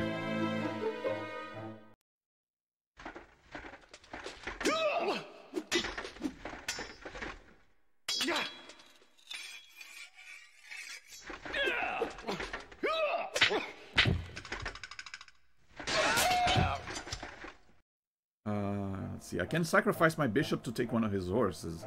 And yeah, the knight was right. It is very scary to have a horse on the board, so sometimes it is a good idea to get rid of the horses as early as possible. Then the queen will threaten my king, and then where can I go after that? But then she'll take... Okay, she can't take my horse, my knight.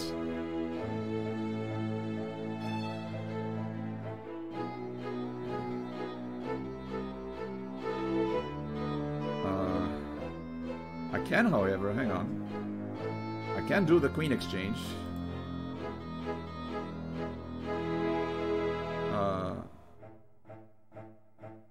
No, not yet. Yeah, let's do this for now.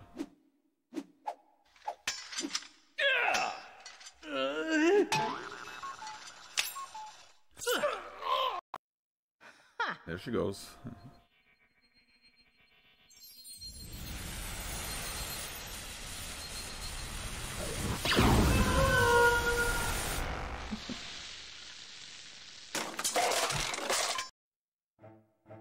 Although, yeah, why am I...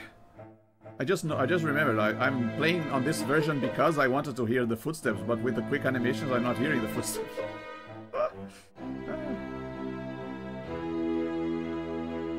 For example, yeah, I'm currently in check, but I do this.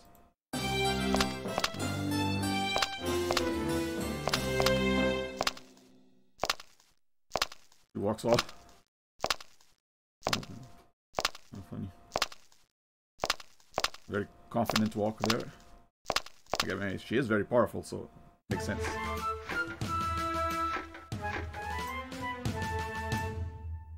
what are you doing, lowly pawn? Yeah, I know you want me to take the pawn so my queen will be unprotected, but it's gonna do this.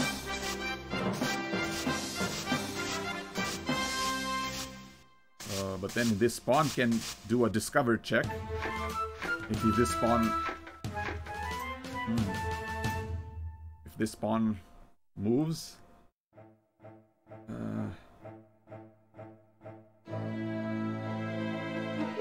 Okay, I can take this pawn, but then my queen is gone. Oh dear. Oh wait, no she's not. She's protected by this pawn here. Okay.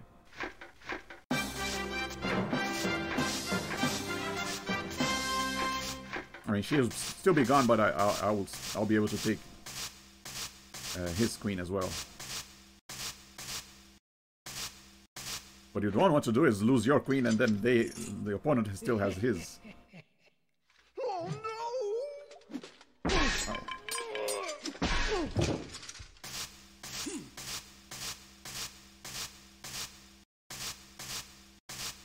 His robes follow him as he turns. Kind of funny. Uh-oh.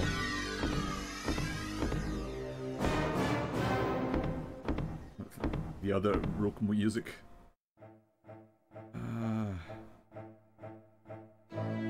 Oh dear. Okay, now if I...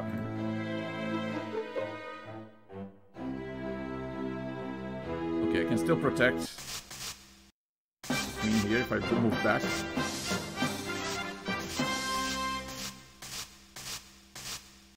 Because then, yeah, if Queen's with Queen, then I can take the pawn can take. And the Rook can take the pawn, and then I... Oh, she's not going to take my queen.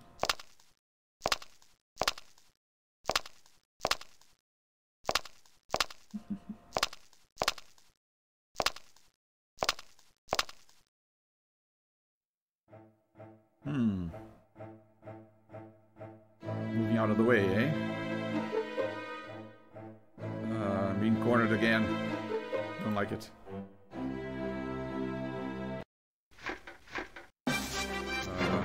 If I do this, I'm gonna exchange a rook for a queen for a rook.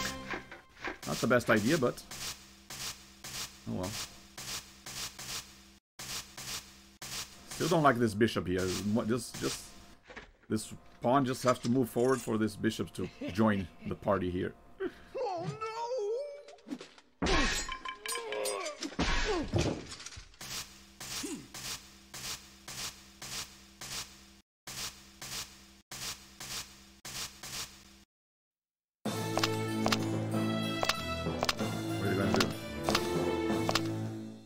Oh dear. Is that a checkmate? Did I just... Yep. I walked right into that one.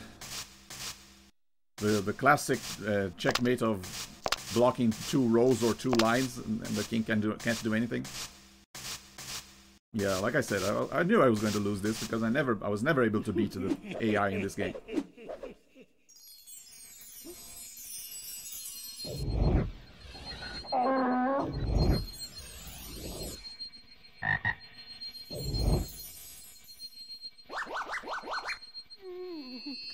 Just notice her eyes glow weirdly when she's about to make him disappear. Check and mate, game over. Okay, let me try it like this. Let's see if I do any better with this view.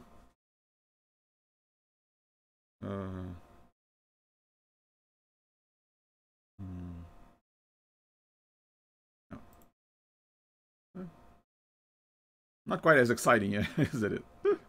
But still, a lot easier to visualize the entire board like this.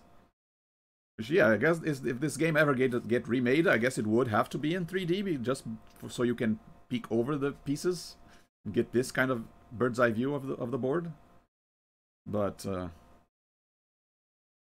yeah, I guess it would be kind of tricky to translate this drawn style into a 2D style.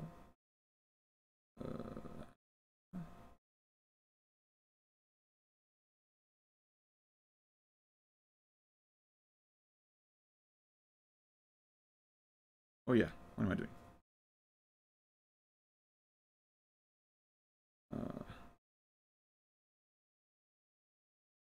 Lost the bishop there for nothing. Yeah, these two knights like this, they can control a lot of territories. Very dangerous. You know what? I'll get my knight out, and I just lost the bishop. Okay, hang on. Let me try that again. It's a very bad opening there. See, like what I mean about being tough to sometimes predict the movements of the knights because of the L-shaped move.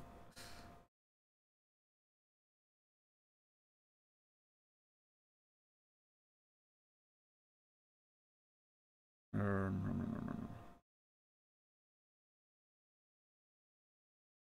Yeah, see what I mean? This AI loves exchanging pieces, but okay. I'm fine with giving up one knight to get rid of their knights as well. Should I give up a bishop to get rid of their knights as well? Might as well. And yeah, this, like I said, this AI loves exchanging queens. And that kind of makes sense, I guess. With fewer pieces on the board, especially fewer knights and fewer queens, the game gets a little easier to manage, I guess, because all the complex movements that you can make with the knights and the queen. You can become a little bit more predictable, but still tough, though. It is a gamble, though. You're kind of screwing yourself over in order to screw over the other guys. No. Get this bishop out.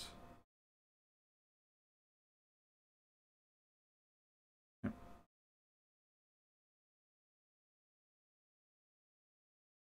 Yeah, if I do this, you definitely want to do a queen thing. Let me try this. Uh-oh.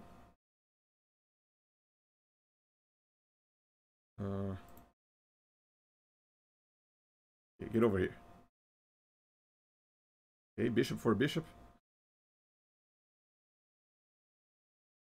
Yeah, you just gotta remember to keep all your pieces protected, so if they do take a piece, at least you can take theirs, but...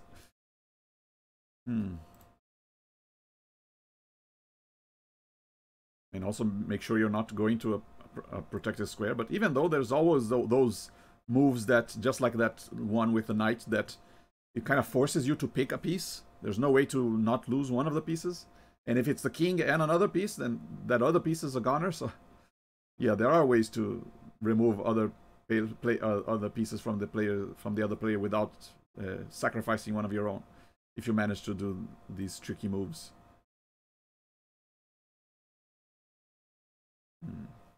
What are you planning with this bishop over there?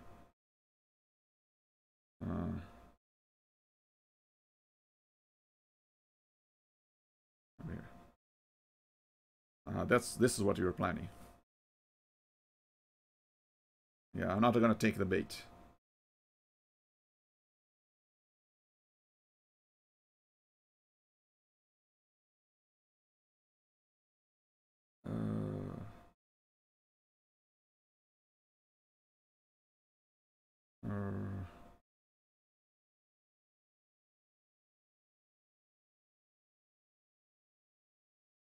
I mean, I guess I can sacrifice this knight.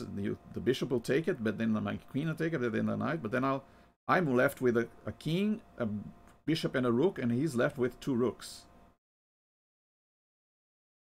How does that sound?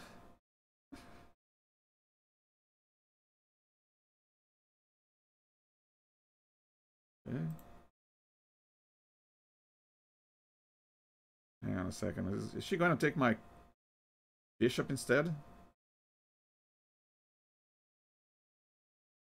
Yeah. This queen is going to take my bishop instead, isn't she?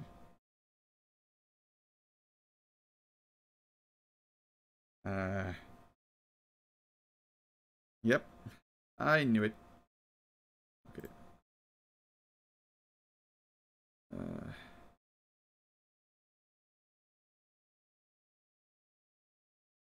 Yep, there it goes. Yeah, I knew that they would make a queen exchange. This AI loves making queen exchanges.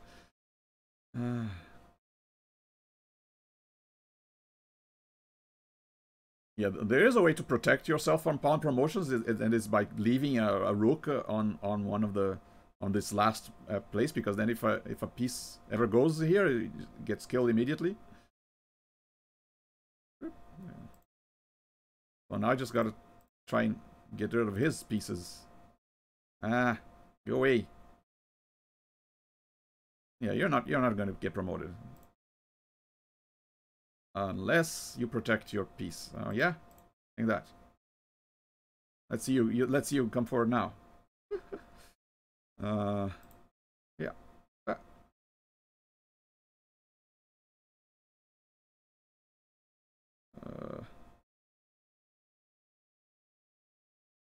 Oh, hello. Now what? Yeah, no, this rook is doomed. If I take this pawn, the other rook is coming. If I don't, if this rook takes it. If I take this rook, then the pawn will be promoted. Okay, what if I... want to... Yeah, there's no way. If I do this, I'll just delay the inevitable anyway. Yeah, see? Now they're the ones with... So you can actually promote your pawn to multiple pieces. I mean, to different pieces. You can choose another knight, a bishop, or a rook. But usually people choose the queen. But I guess it makes no sense to get a bishop or a rook, since the queen can do the same movements. But you might want to pick a knight instead of a queen if you want. If you think it would be more worthwhile. It doesn't matter which way. Anyway, I'm gonna. There you go. Might as well resign now. Oh yeah. So, anyone wants to challenge me after you've seen how badly I can play against this AI? Do you want 2D board or 3D board?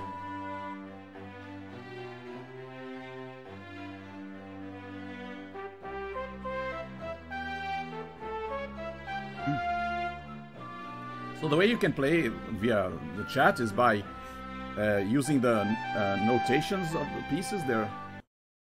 I mean, sometimes in other boards, you sometimes you call each square by what they call, I think, alphanumeric notation. There are numbers and letters, and you say E5 or A1 or whatever. But since there are no numbers or letters here, you can call the pieces by the columns of their pieces. So this is the queen, this is the queen's bishop, this is the queen's knight, and this is the queen's rook. So each line would be a number. So this is queen's rook 1, this is queen's rook 2, queen's rook 3, queen's rook 4, queen's rook 5, and so on. But this is from my perspective. From the other perspective would be, this would be queen's rook 1, this would be king's rook 2, this would be king's rook 3.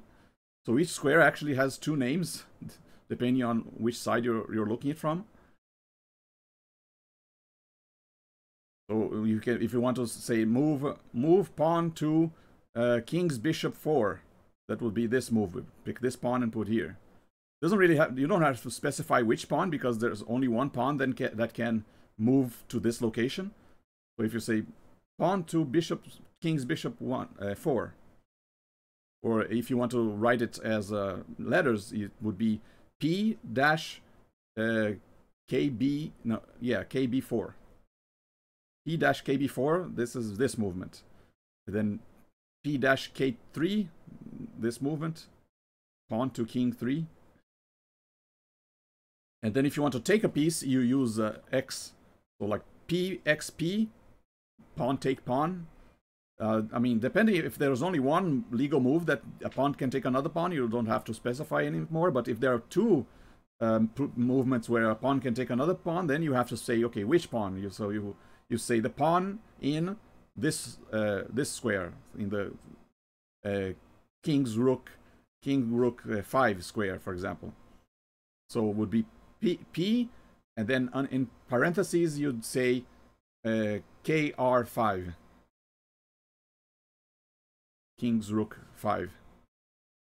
If there's a pawn here that could take a piece, but there's another pawn here that could take another pawn, you'd say P parentheses KR5 close parentheses XP. So that's the basics of the notations. I mean, how you write down your moves. And that's how back in the day, before internet, you could have pen pals playing chess with each other by writing down the moves in mails and mail it to them, and they each have their a chessboard set up. Well, they receive the next move via mail. They'll move the piece like that, and then write down their moves and then send via mail. So you could have like a single chess game that would take months to finish because each move could take several days. And then you did the same with when email came along. You could do the same via email. Send an email with the letters corresponding to the move that you wanted to make to your friend. Kind of interesting. So yeah, this is the way how I would be able to play with someone in chat, for example, if they wanted to. You write down in chat your move, and I'll set it up so it's human versus human. So I'll make my move. You write down what you want your move to be. I'll make it, and then I'll make my next move, and then you write your move down. Anyone up for it?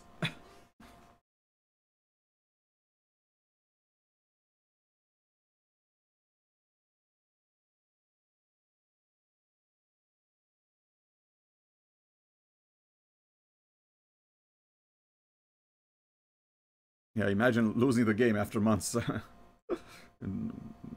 After playing it for so long.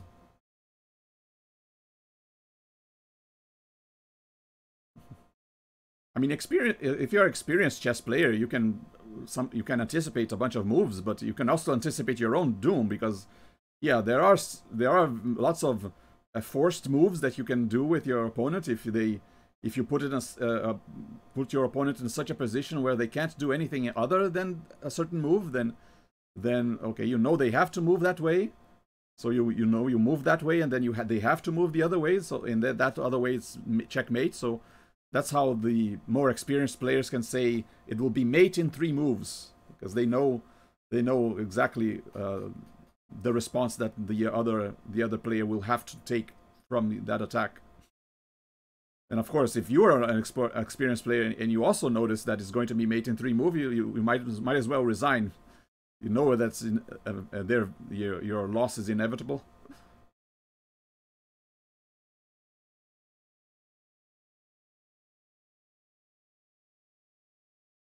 No. Was my play too intimidating? No one wants to give it a go. Oh. Yeah, it's okay, Umbra. What about your brother? Did he want to play?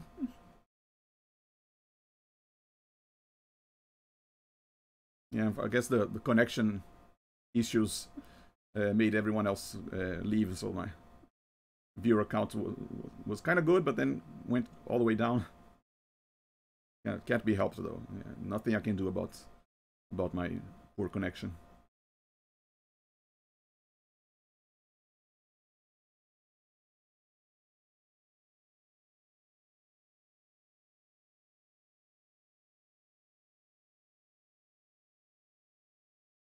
I mean, I can try it against the computer again. I mean, there are multiple levels of the difficulty, but as you can see, even at level 1, I still can't beat this AI.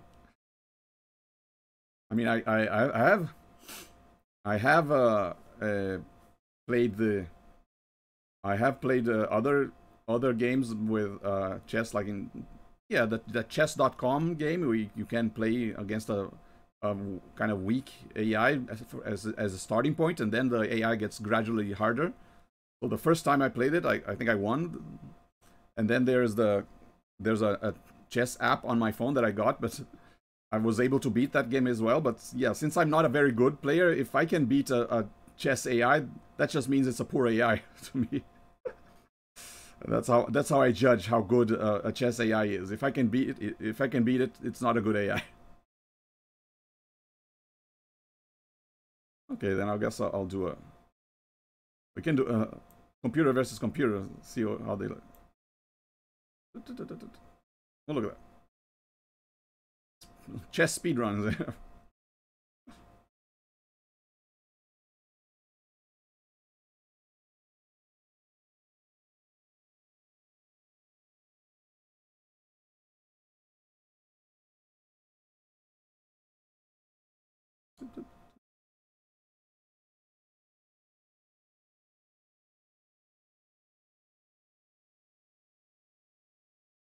Red resigns. Didn't even get to a checkmate. I mean, there are other ways where you can lose the game. If, for example, I saw it in a manual where if a king is in such a position where he just keeps going back and forth forever, after a certain amount of moves, that's almost like a stalemate. There's no way. If there's no way for the king to win, it's just a waste of time to just keep moving back and forth repeatedly.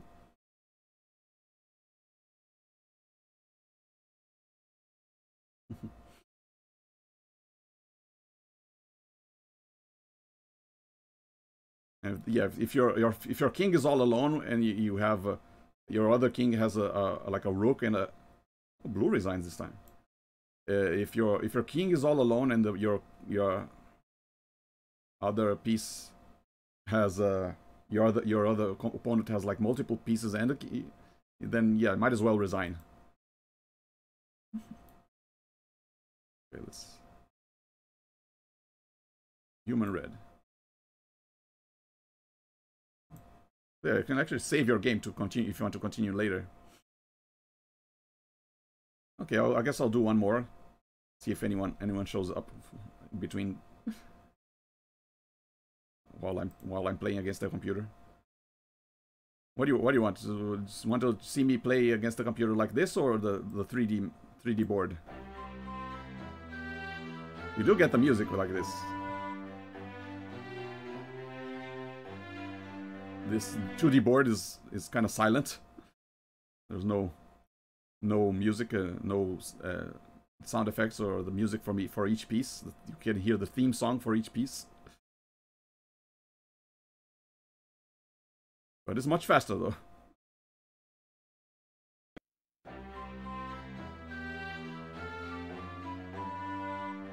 Okay. Yeah, I think I'll do alternate bit, maybe one like this and then another with a 3D board.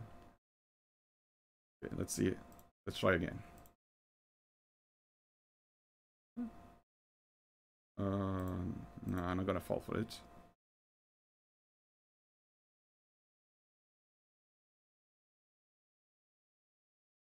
I sacrifice a bishop to take out his horse or his knight. I mean, does look like a horse, and so yeah, get away from here, queen. Right. Uh-oh.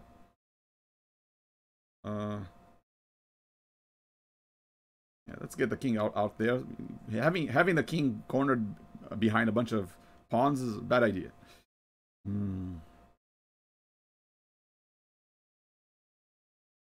I want to get my rook out too, but the queen is controlling this. Try.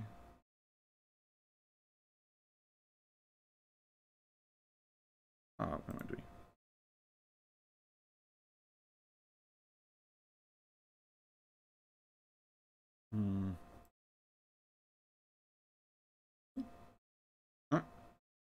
Gonna follow my king around. Huh. Okay.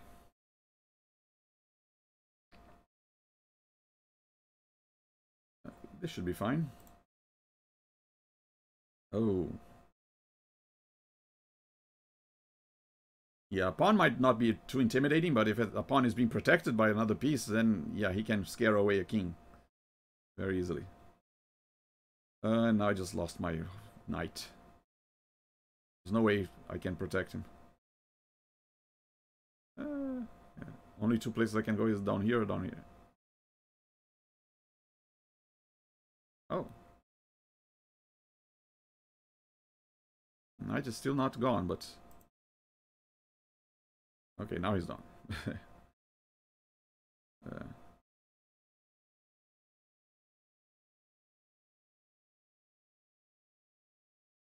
Come on, I wanted to get my rooks out.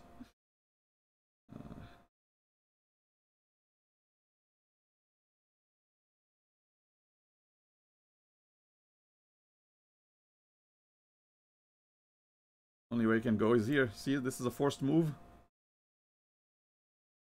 Okay, what are you doing here? Well, he just... The AI just lost his knight for no reason. Kind of weird.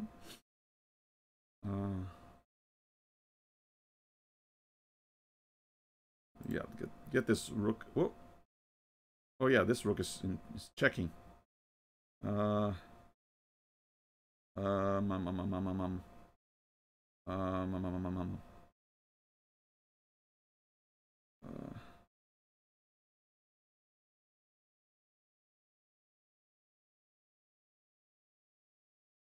If I do this, the rook's gonna take my queen. If I do this, he's gonna take my horse and my knight and not gonna do anything. Oh well, at least I'll take one of his rooks, no?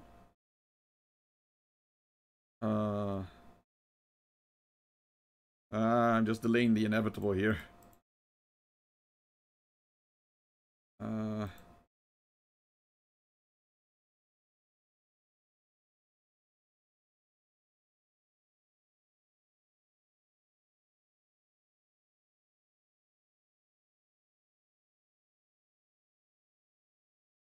Yeah, if I do this, I'm just gonna lose my knight, and then I won't be able to do anything. If I move my king, I'm just gonna lose my queen. And then I won't even be able to take his rook.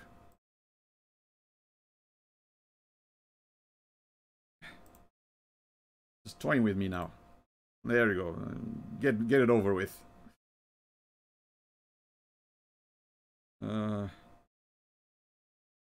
Yeah, this is bad. Might as well resign. This was terrible.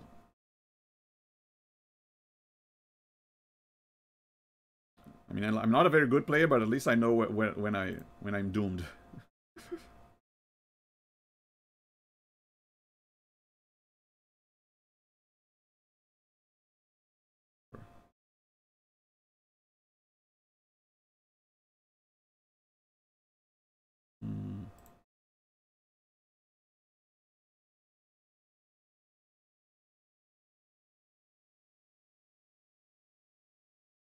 Get the king out of there.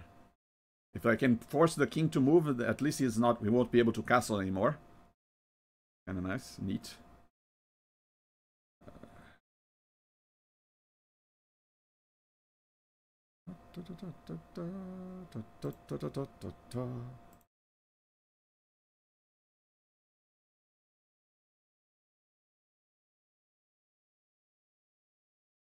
Yeah, this pawn is threatening my bishop here. I just wanted to see if I could do anything. Threaten his... Oh, hello. Yeah. And now, yeah, there you go, see? Always happens with the knight. They always make me choose between, okay, do I lose my bishop or do I lose my queen? Of course I'm gonna pick the queen, but I'm gonna... Although I can. Let's see, can I? Yeah, if I do this, maybe I can protect. Yeah, I can take him out. At least I can avenge my bishop.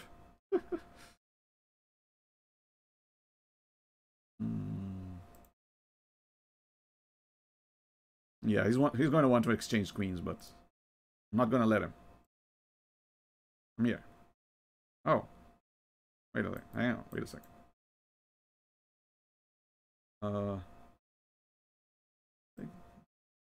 Go back here. Yeah. Change queens. Oh. You didn't want to? Well, then I'll do it. I'll exchange queens.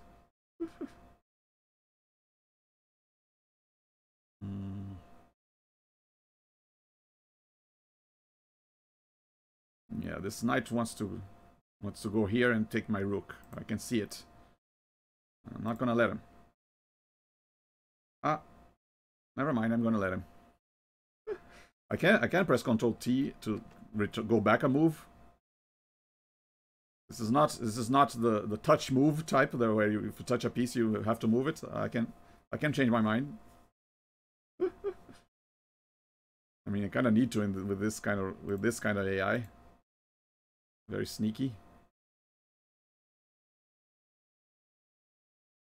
Oh, this rook is checking my king. Okay. Yeah, see, there goes my rook. Is there no way to save my rook here?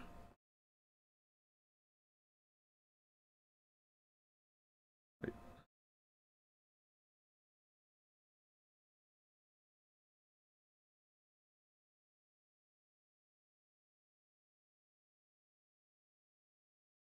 We do this maybe.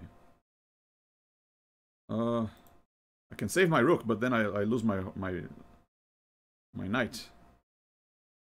Ah, but then I lose my rook anyway. Okay, never mind. Let's get the rook out of there. He suffered enough.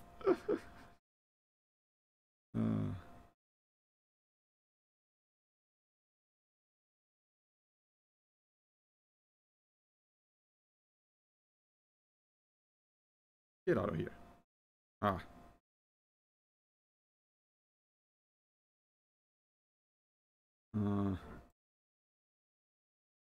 Okay.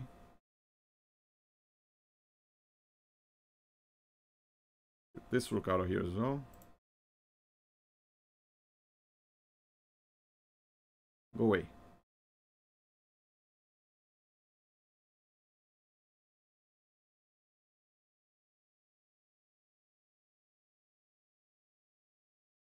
Rook and a knight versus a rook and two bishops. Not looking good. What? Wait, no. Back. I was looking at this part top of the screen. I didn't even notice the bishop here.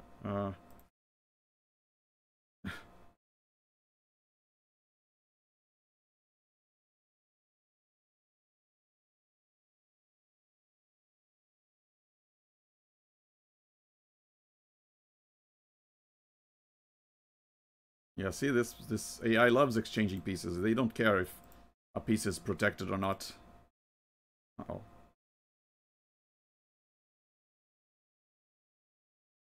Uh-oh.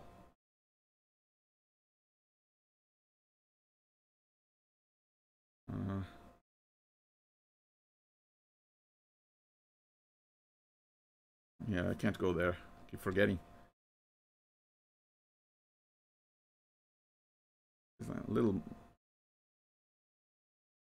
Oh, well, there was someone else here, but they left. I should have said that I'd be willing to play other people. Oh well. Yeah, it is. I do hope I do wish I could have the. I think I can do it in the DOS version. I think they still play music in the 2D board version, but then every time you move, you also have to listen to the theme of that piece.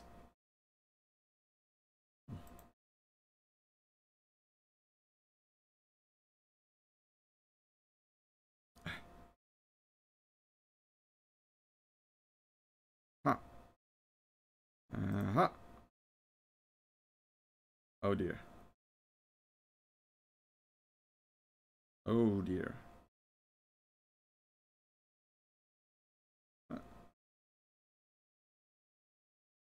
Run away! Nope. Couldn't escape.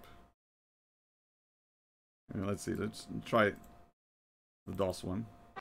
So if I use 2D board here, yeah, see, we can still listen to music in this mode.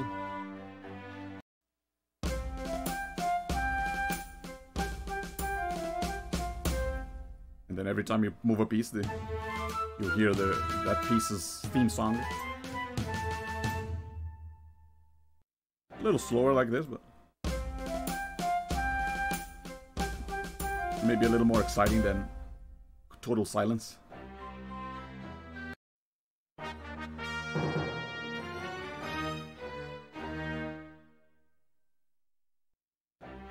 Yeah, I think I'm just gonna do one more game. No one else shows up. I'm just gonna end it after this last one.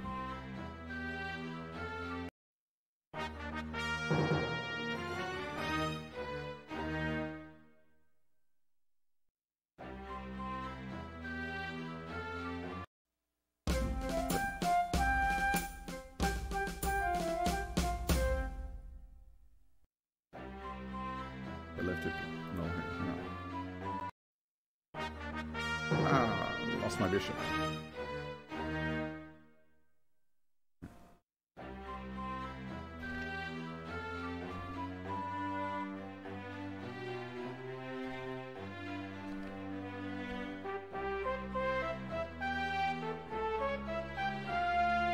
There we go.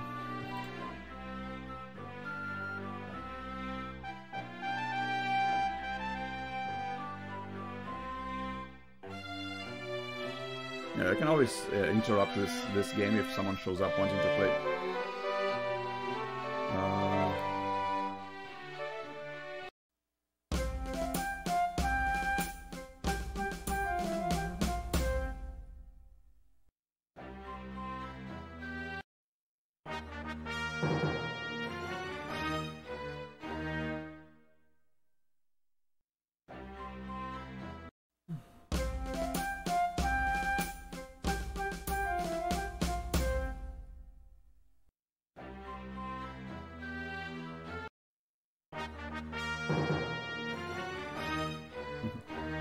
A nice little pawn barrier here. 3 on one side, 3 on the other side, but middle's unprotected. Yeah, I'm doing only pawns so far. Let's get some pieces out.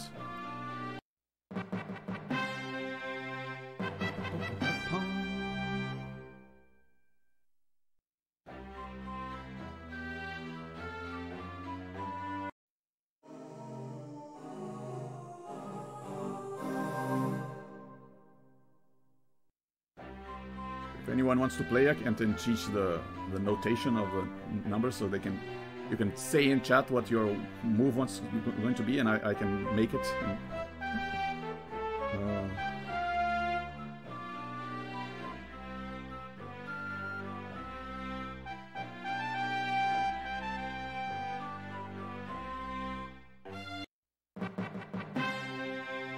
Shouldn't get my horse so close to the enemy lines like this, but well, see how they react. Probably going to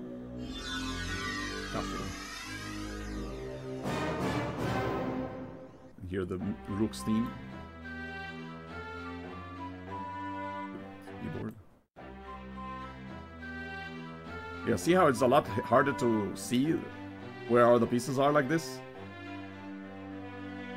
Maybe you can alternate. You can look at it like this, see what you want your next move to be, and then you switch to the other board.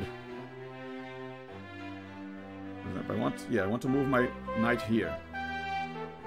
Okay, now switch to the 3D board, and then over this one.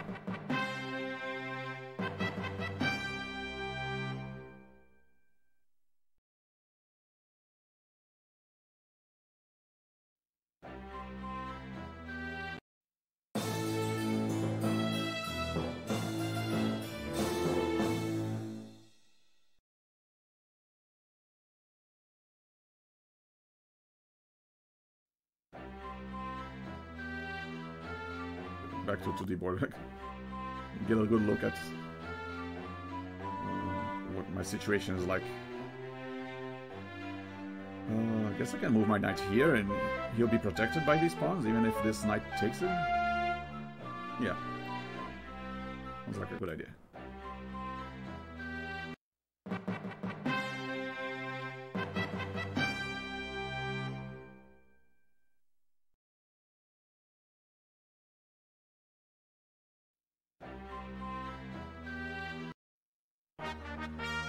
Okay.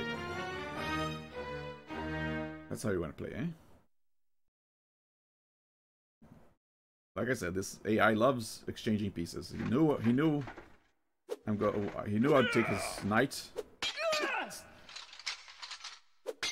Just a flesh wound. I've had worse. Come on. I'll get you for that. Oh. Alright, we'll call it a draw. Nope.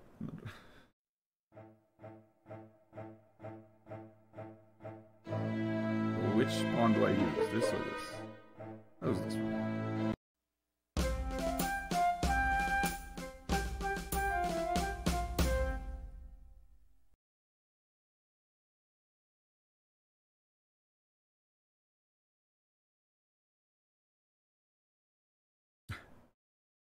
Yeah, it takes a while for them to turn facing the other direction.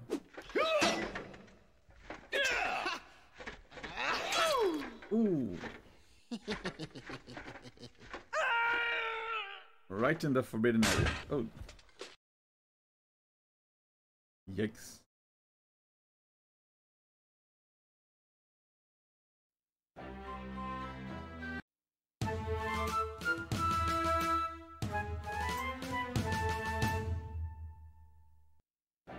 Okay, let's see what that looks like now.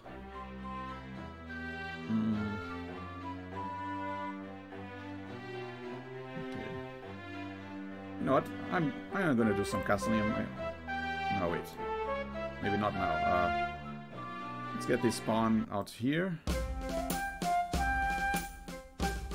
Yeah, like I said, it's kind of risky to castle while you have all three pawns like this, because then if your king gets cornered, you can't go anywhere.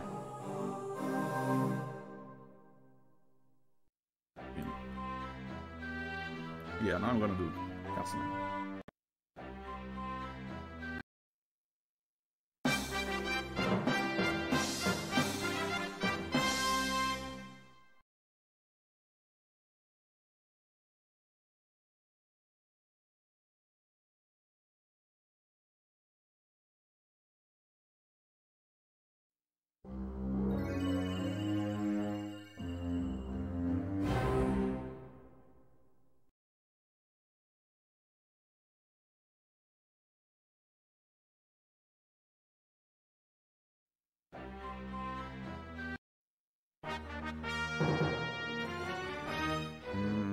I always get nervous when knights come. Where are you going? Which pieces are you going to make me choose after? I see. Right, there's a...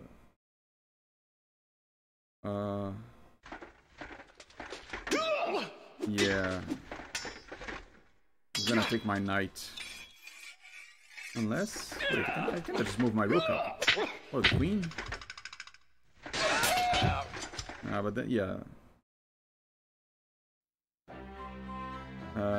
Getting threatened by both the bishop and the knight at the same time. How am I going to...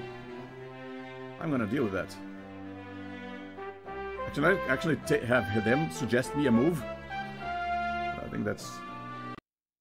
I think I tried it one time. What if I only used suggested moves? Would that make me win? I don't think it does.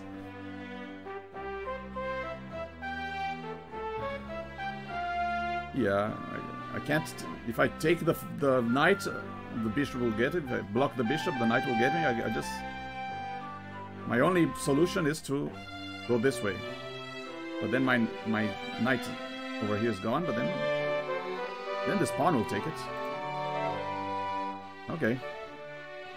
See how this plays out.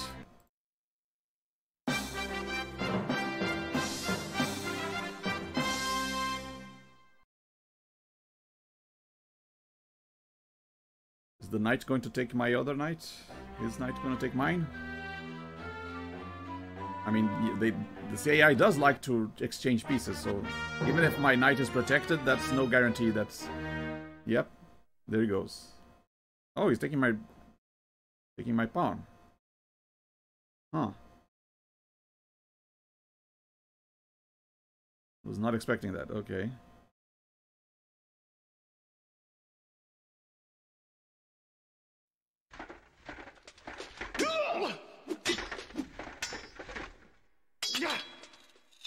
Once again, if anyone wants to play with me, I'm accepting challengers.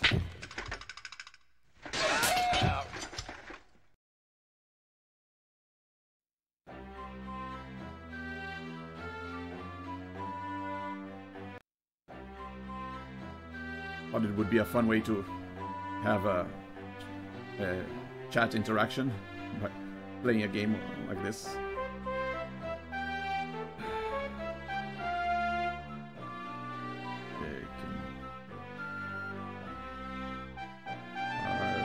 Not sure if I should get my queen out there so soon, but I'm getting desperate.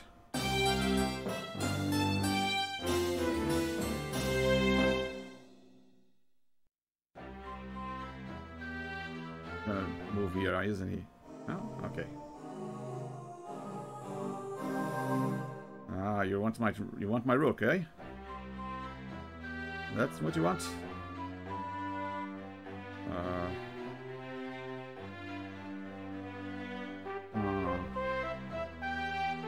I mean, I can move my rook here, but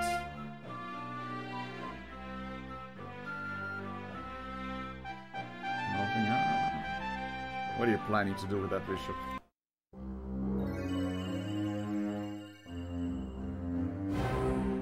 You see, like I said, I'm a very casual player, so it's hard for me to anticipate moves like this. Wait, what? Where did that bishop come from? I guess there was no way to save. No way to save that rook.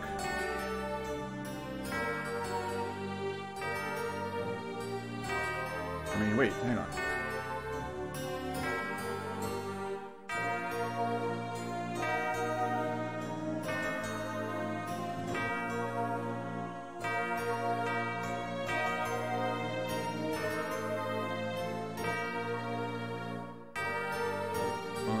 Hang on. What if I do this?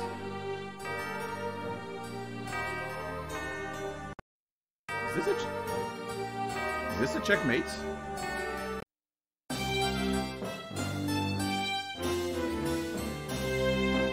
Hang on a second. Did I just accidentally win the game?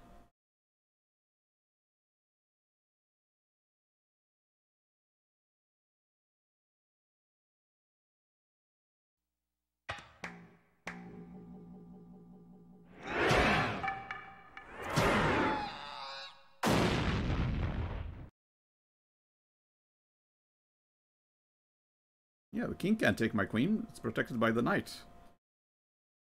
And he's in check. Wait, where's that bishop going? Where's this bishop? Hey, you! You! Get out! No! Get out of there! You! Stop! Don't you dare! I knew it was too good to be true. I never won this. Never won against this AI. Dang it.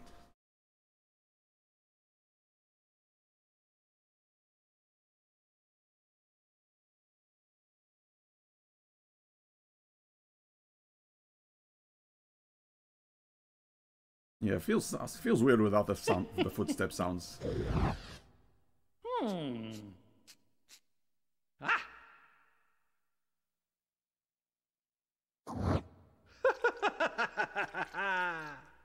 Oh well.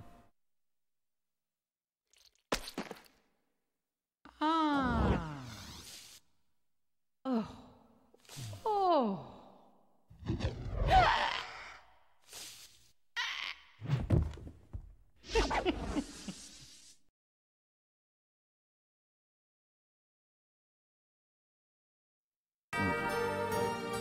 Yeah, that was a pretty bad move. Do not see this bishop going all the way across the board. I mean, I can take the bishop, but then the king's gonna take my knight.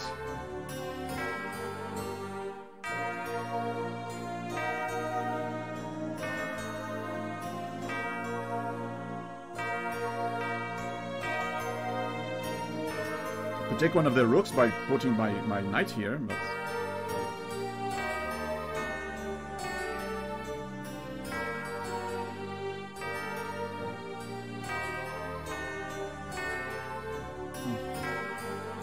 lose my rook if I do that.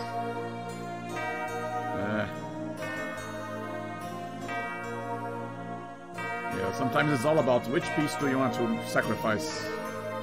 Or sometimes you have to sacrifice one piece to take two pieces of theirs. Is my one piece worth the... Or maybe I have to sacrifice two pieces to take one of theirs? Is that worth it? How many decisions?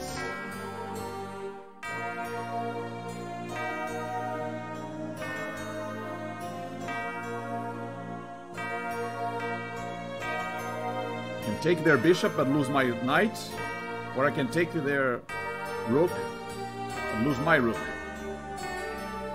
and then take their queen but then lose my knight. Let's see how this plays out.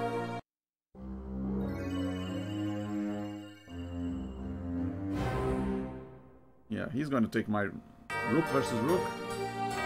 I take the...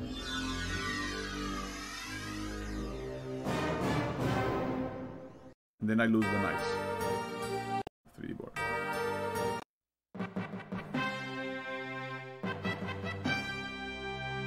And slowly I just lose all the pieces.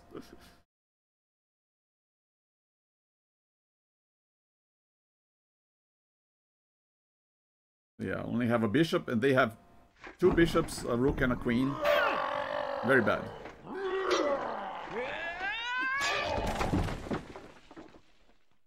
Yeah, losing that queen was really what took me down.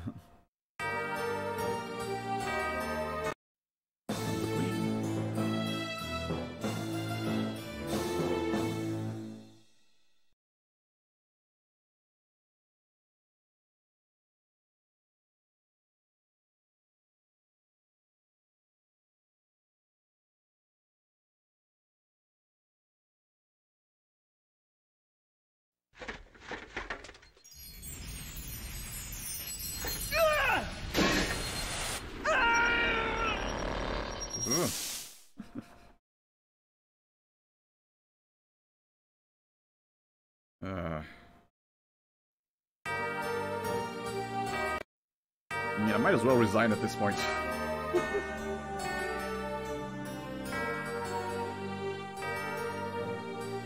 Yeah, not looking good.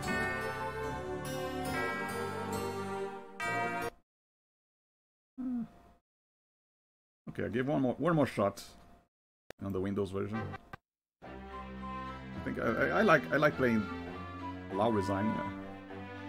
I like playing like this a little better with the mouse than with that weird hand controller, hand cursor. And yeah, it's much quicker like this without the music. Yeah, okay. I give one more attempt. See if someone is willing to play. Maybe I'll try this later at some other time when I have more viewers, or maybe another game where I can play with the chat. At this point, a little harder.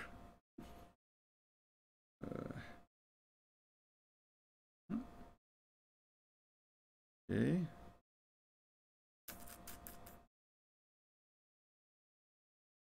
I mean, you can scare away the queen with this.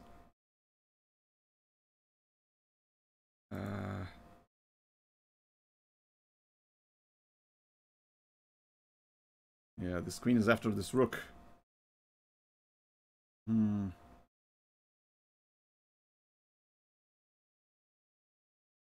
I can divert her attention, make her come get my queen instead. Not likely though.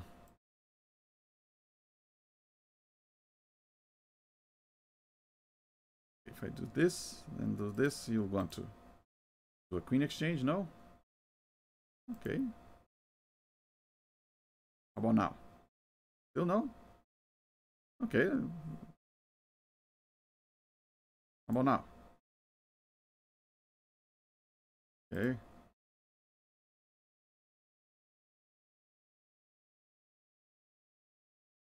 You sure you want to give me your queen like that? I mean, I'll gladly sacrifice a bishop for it.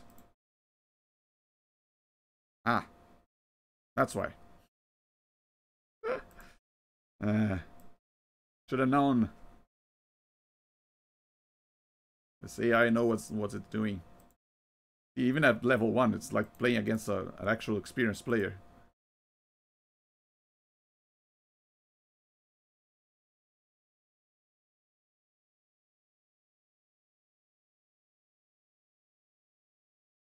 They're doing the same thing again.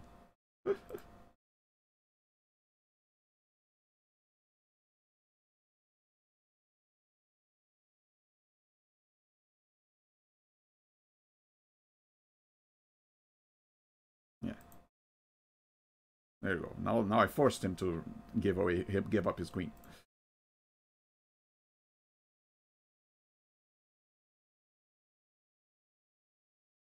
Get this knight out of the way so it doesn't trap my rook.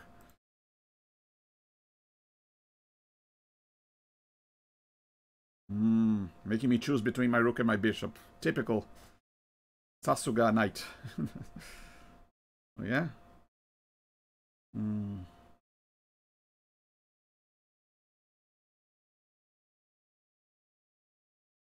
Yeah, I'm gonna check your king then. Yeah, how do you like that? Now I can save my bishop. Haha. I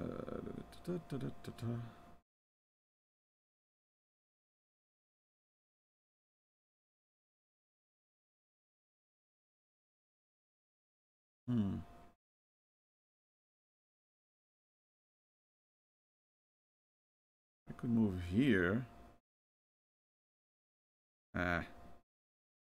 He's blocking. Yeah, see, he anticipated me. If I moved here and protected with the bishop here, he would be checkmate, but little horse saw right through me.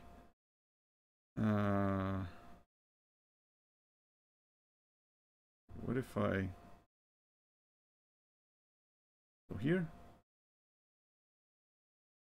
No, not gonna get my bishop, my knight. I mean, if you did, you'd kind of lose your bishop, though. Yeah, I'm fine with exchanging a bishop for a knight. Sure.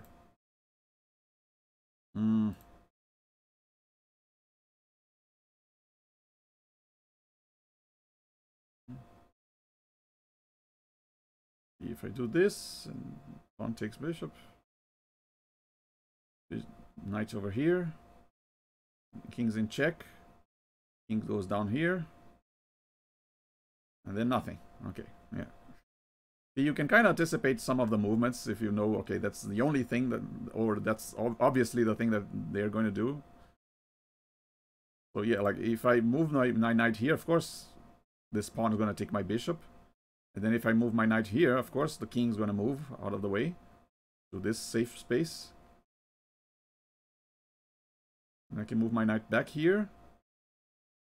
And then you just move back. Yeah. There's no way I can checkmate just now. Yeah, might as well just not lose my bishop so early. Already lost one.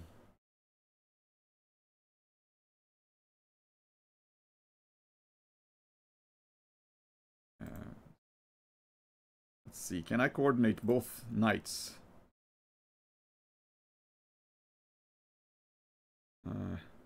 Pawns are in the way. Unless I can get rid of these pawns like this. Ah, here he goes again. Stupid knight. Stop doing that. Making me choose between two pieces. So annoying. And there he goes. And still in check. And he took my knight.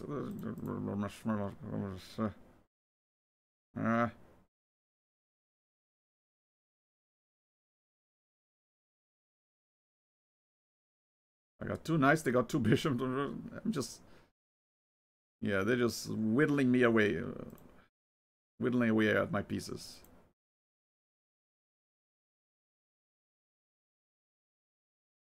Yep, there goes another.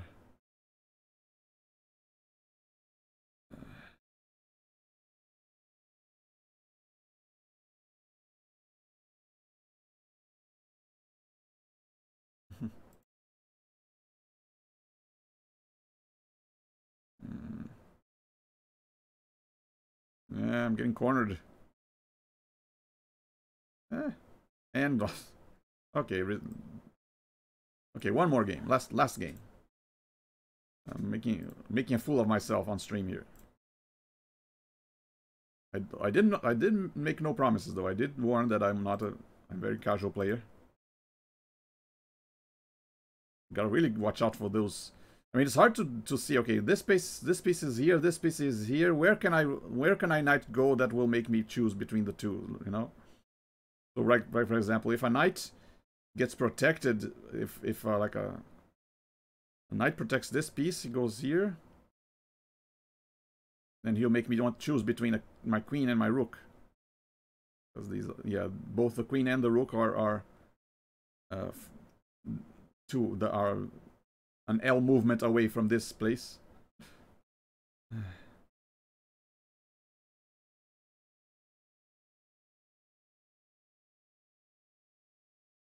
Wait, what?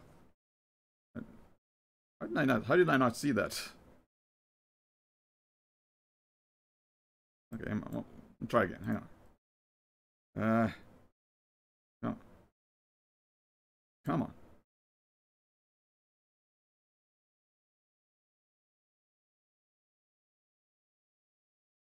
Okay, this is protected. Okay. Now he's going after my queen, but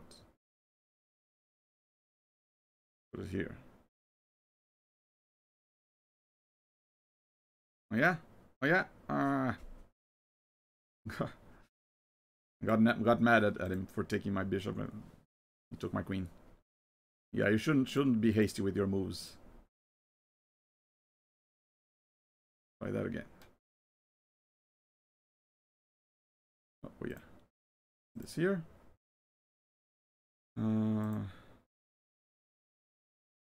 Whoa. Okay, this bishop's done for, but yeah, there's no safe position anymore. But if I do this, at least I can take his horse away. Or his knight away.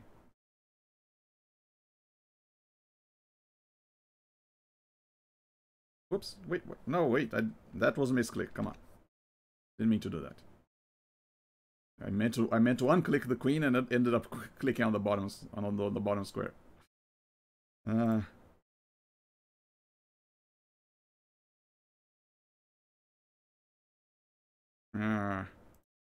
Get away from me.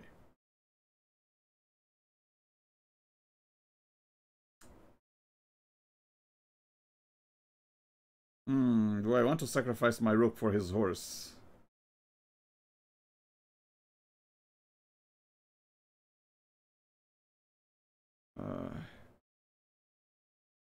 No.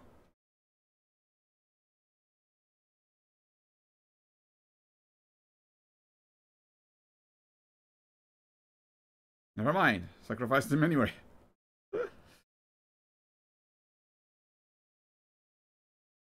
Yeah, we'll go back a few moves here.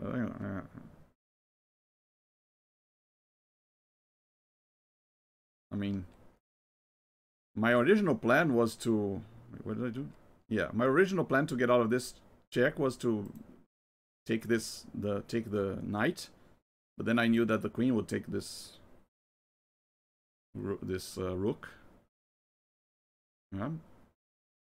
So then the next thing would be to... Okay, maybe I can protect the knight like this. Or like this. Never mind. Stupid bishop. Hang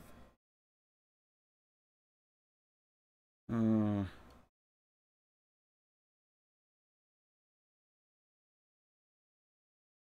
Okay, I can do the bishop here, but...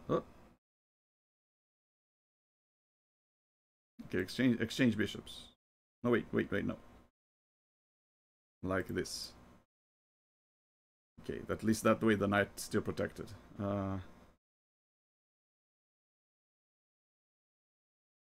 Let's try this here. Try.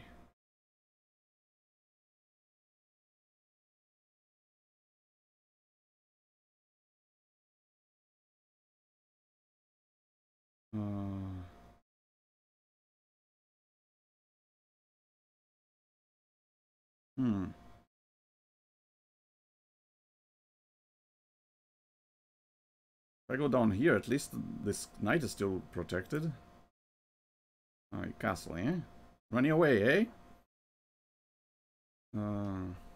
At least, yeah, at least I can take my king out of here, but if I needed to, but yes, it's here. Okay, now with this knight out of the way, this rook can protect this knight. I can get my queen out, but now the queen's blocked. Do this.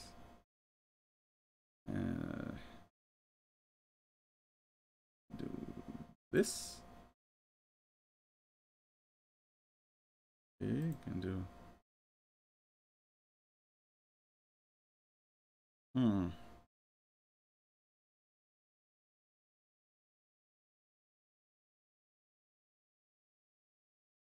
I mean, if I move the queen here, and he doesn't take this queen out, I can move this knight up here, and I'll be trapping the queen. Yeah, let's see what he does. Okay. Okay, queen's trapped. Still managed to survive, eh? Okay.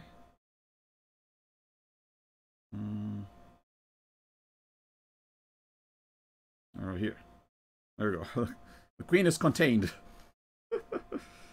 Now she can't leave this area.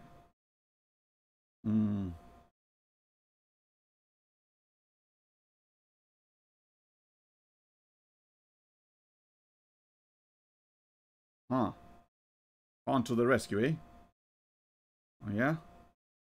I'm gonna take your rook.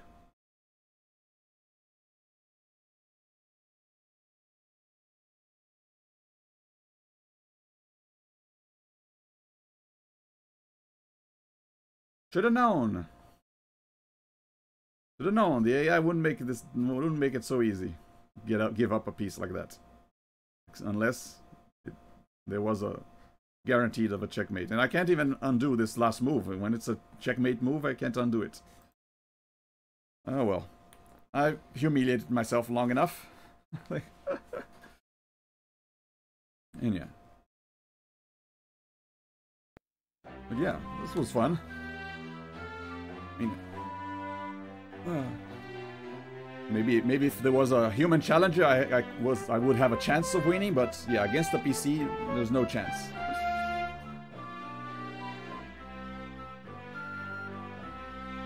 But yeah, still fun to revisit this and check the tutorial. It was fun. All the combat animations were fun.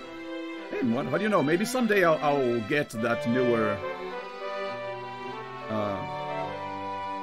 Maybe someday I'll get the newer, one of the 3D versions and check it out, see what it's like. I mean, I have maybe it's just a nostalgic feeling. I still like the designs of the characters in this one, and even though animations are low resolution by now, but they're still pretty well done, and voice acting is well done too. I wonder if the newer versions also have a tutorial like this, where the pieces are explain their moves and history and stuff. It really should. I mean, it's a interesting way to teach people not just about the chess moves, but also the little educational history about each of the pieces, what they were like, how there was no queen in chess before, or what the word rook actually means. I didn't know until he said it what it meant. How the knight is called the horse in some countries, like in Brazil, in Portuguese it's a horse, and the rook is castle in some areas, a tower in some other areas, and yeah, it's a tower in Brazil, in Portuguese. And how the bishop used to be an elephant, and the pawns used to have different represent different trades, but before they were made out to look identical. So yeah, pretty interesting history of chess overall. And I don't know, maybe someday I'll be better. I'll actually learn all the strategies of chess and all the different openings and defenses and mates and everything. Maybe that will give me a little bit of a fighting chance against this AI, even at level 1. Because yeah, the way I'm now, I can like beat some of my family members, but not this AI and not an experienced player. But yeah, I can beat a bad AI in some of the other games that I've gotten. Or at least an AI on very easy level, but not this one. This one, yeah, even on the easiest level, I can never beat it. So yeah. Yeah, this was fun. So yeah, if you like these kinds of retro games, games in the 90s, Windows 3.11 games, like I play them a lot on this channel, 20-click adventures and platformers, RPGs and stuff. Make sure to follow if you like. And yeah, if you came in late and missed the tutorial and other the combat animations, you can check the archives on YouTube and Twitch later. Yeah, hope you had fun. Let's see what I want to go back this weekend. I want to go back to playing the gory FPS Blood, and next Sunday I want to go back to XCOM, do some more, making some more progress on my bases and weapons and stuff and soldiers. So yeah, hope you had fun. Thank you very much for watching, and see you next time.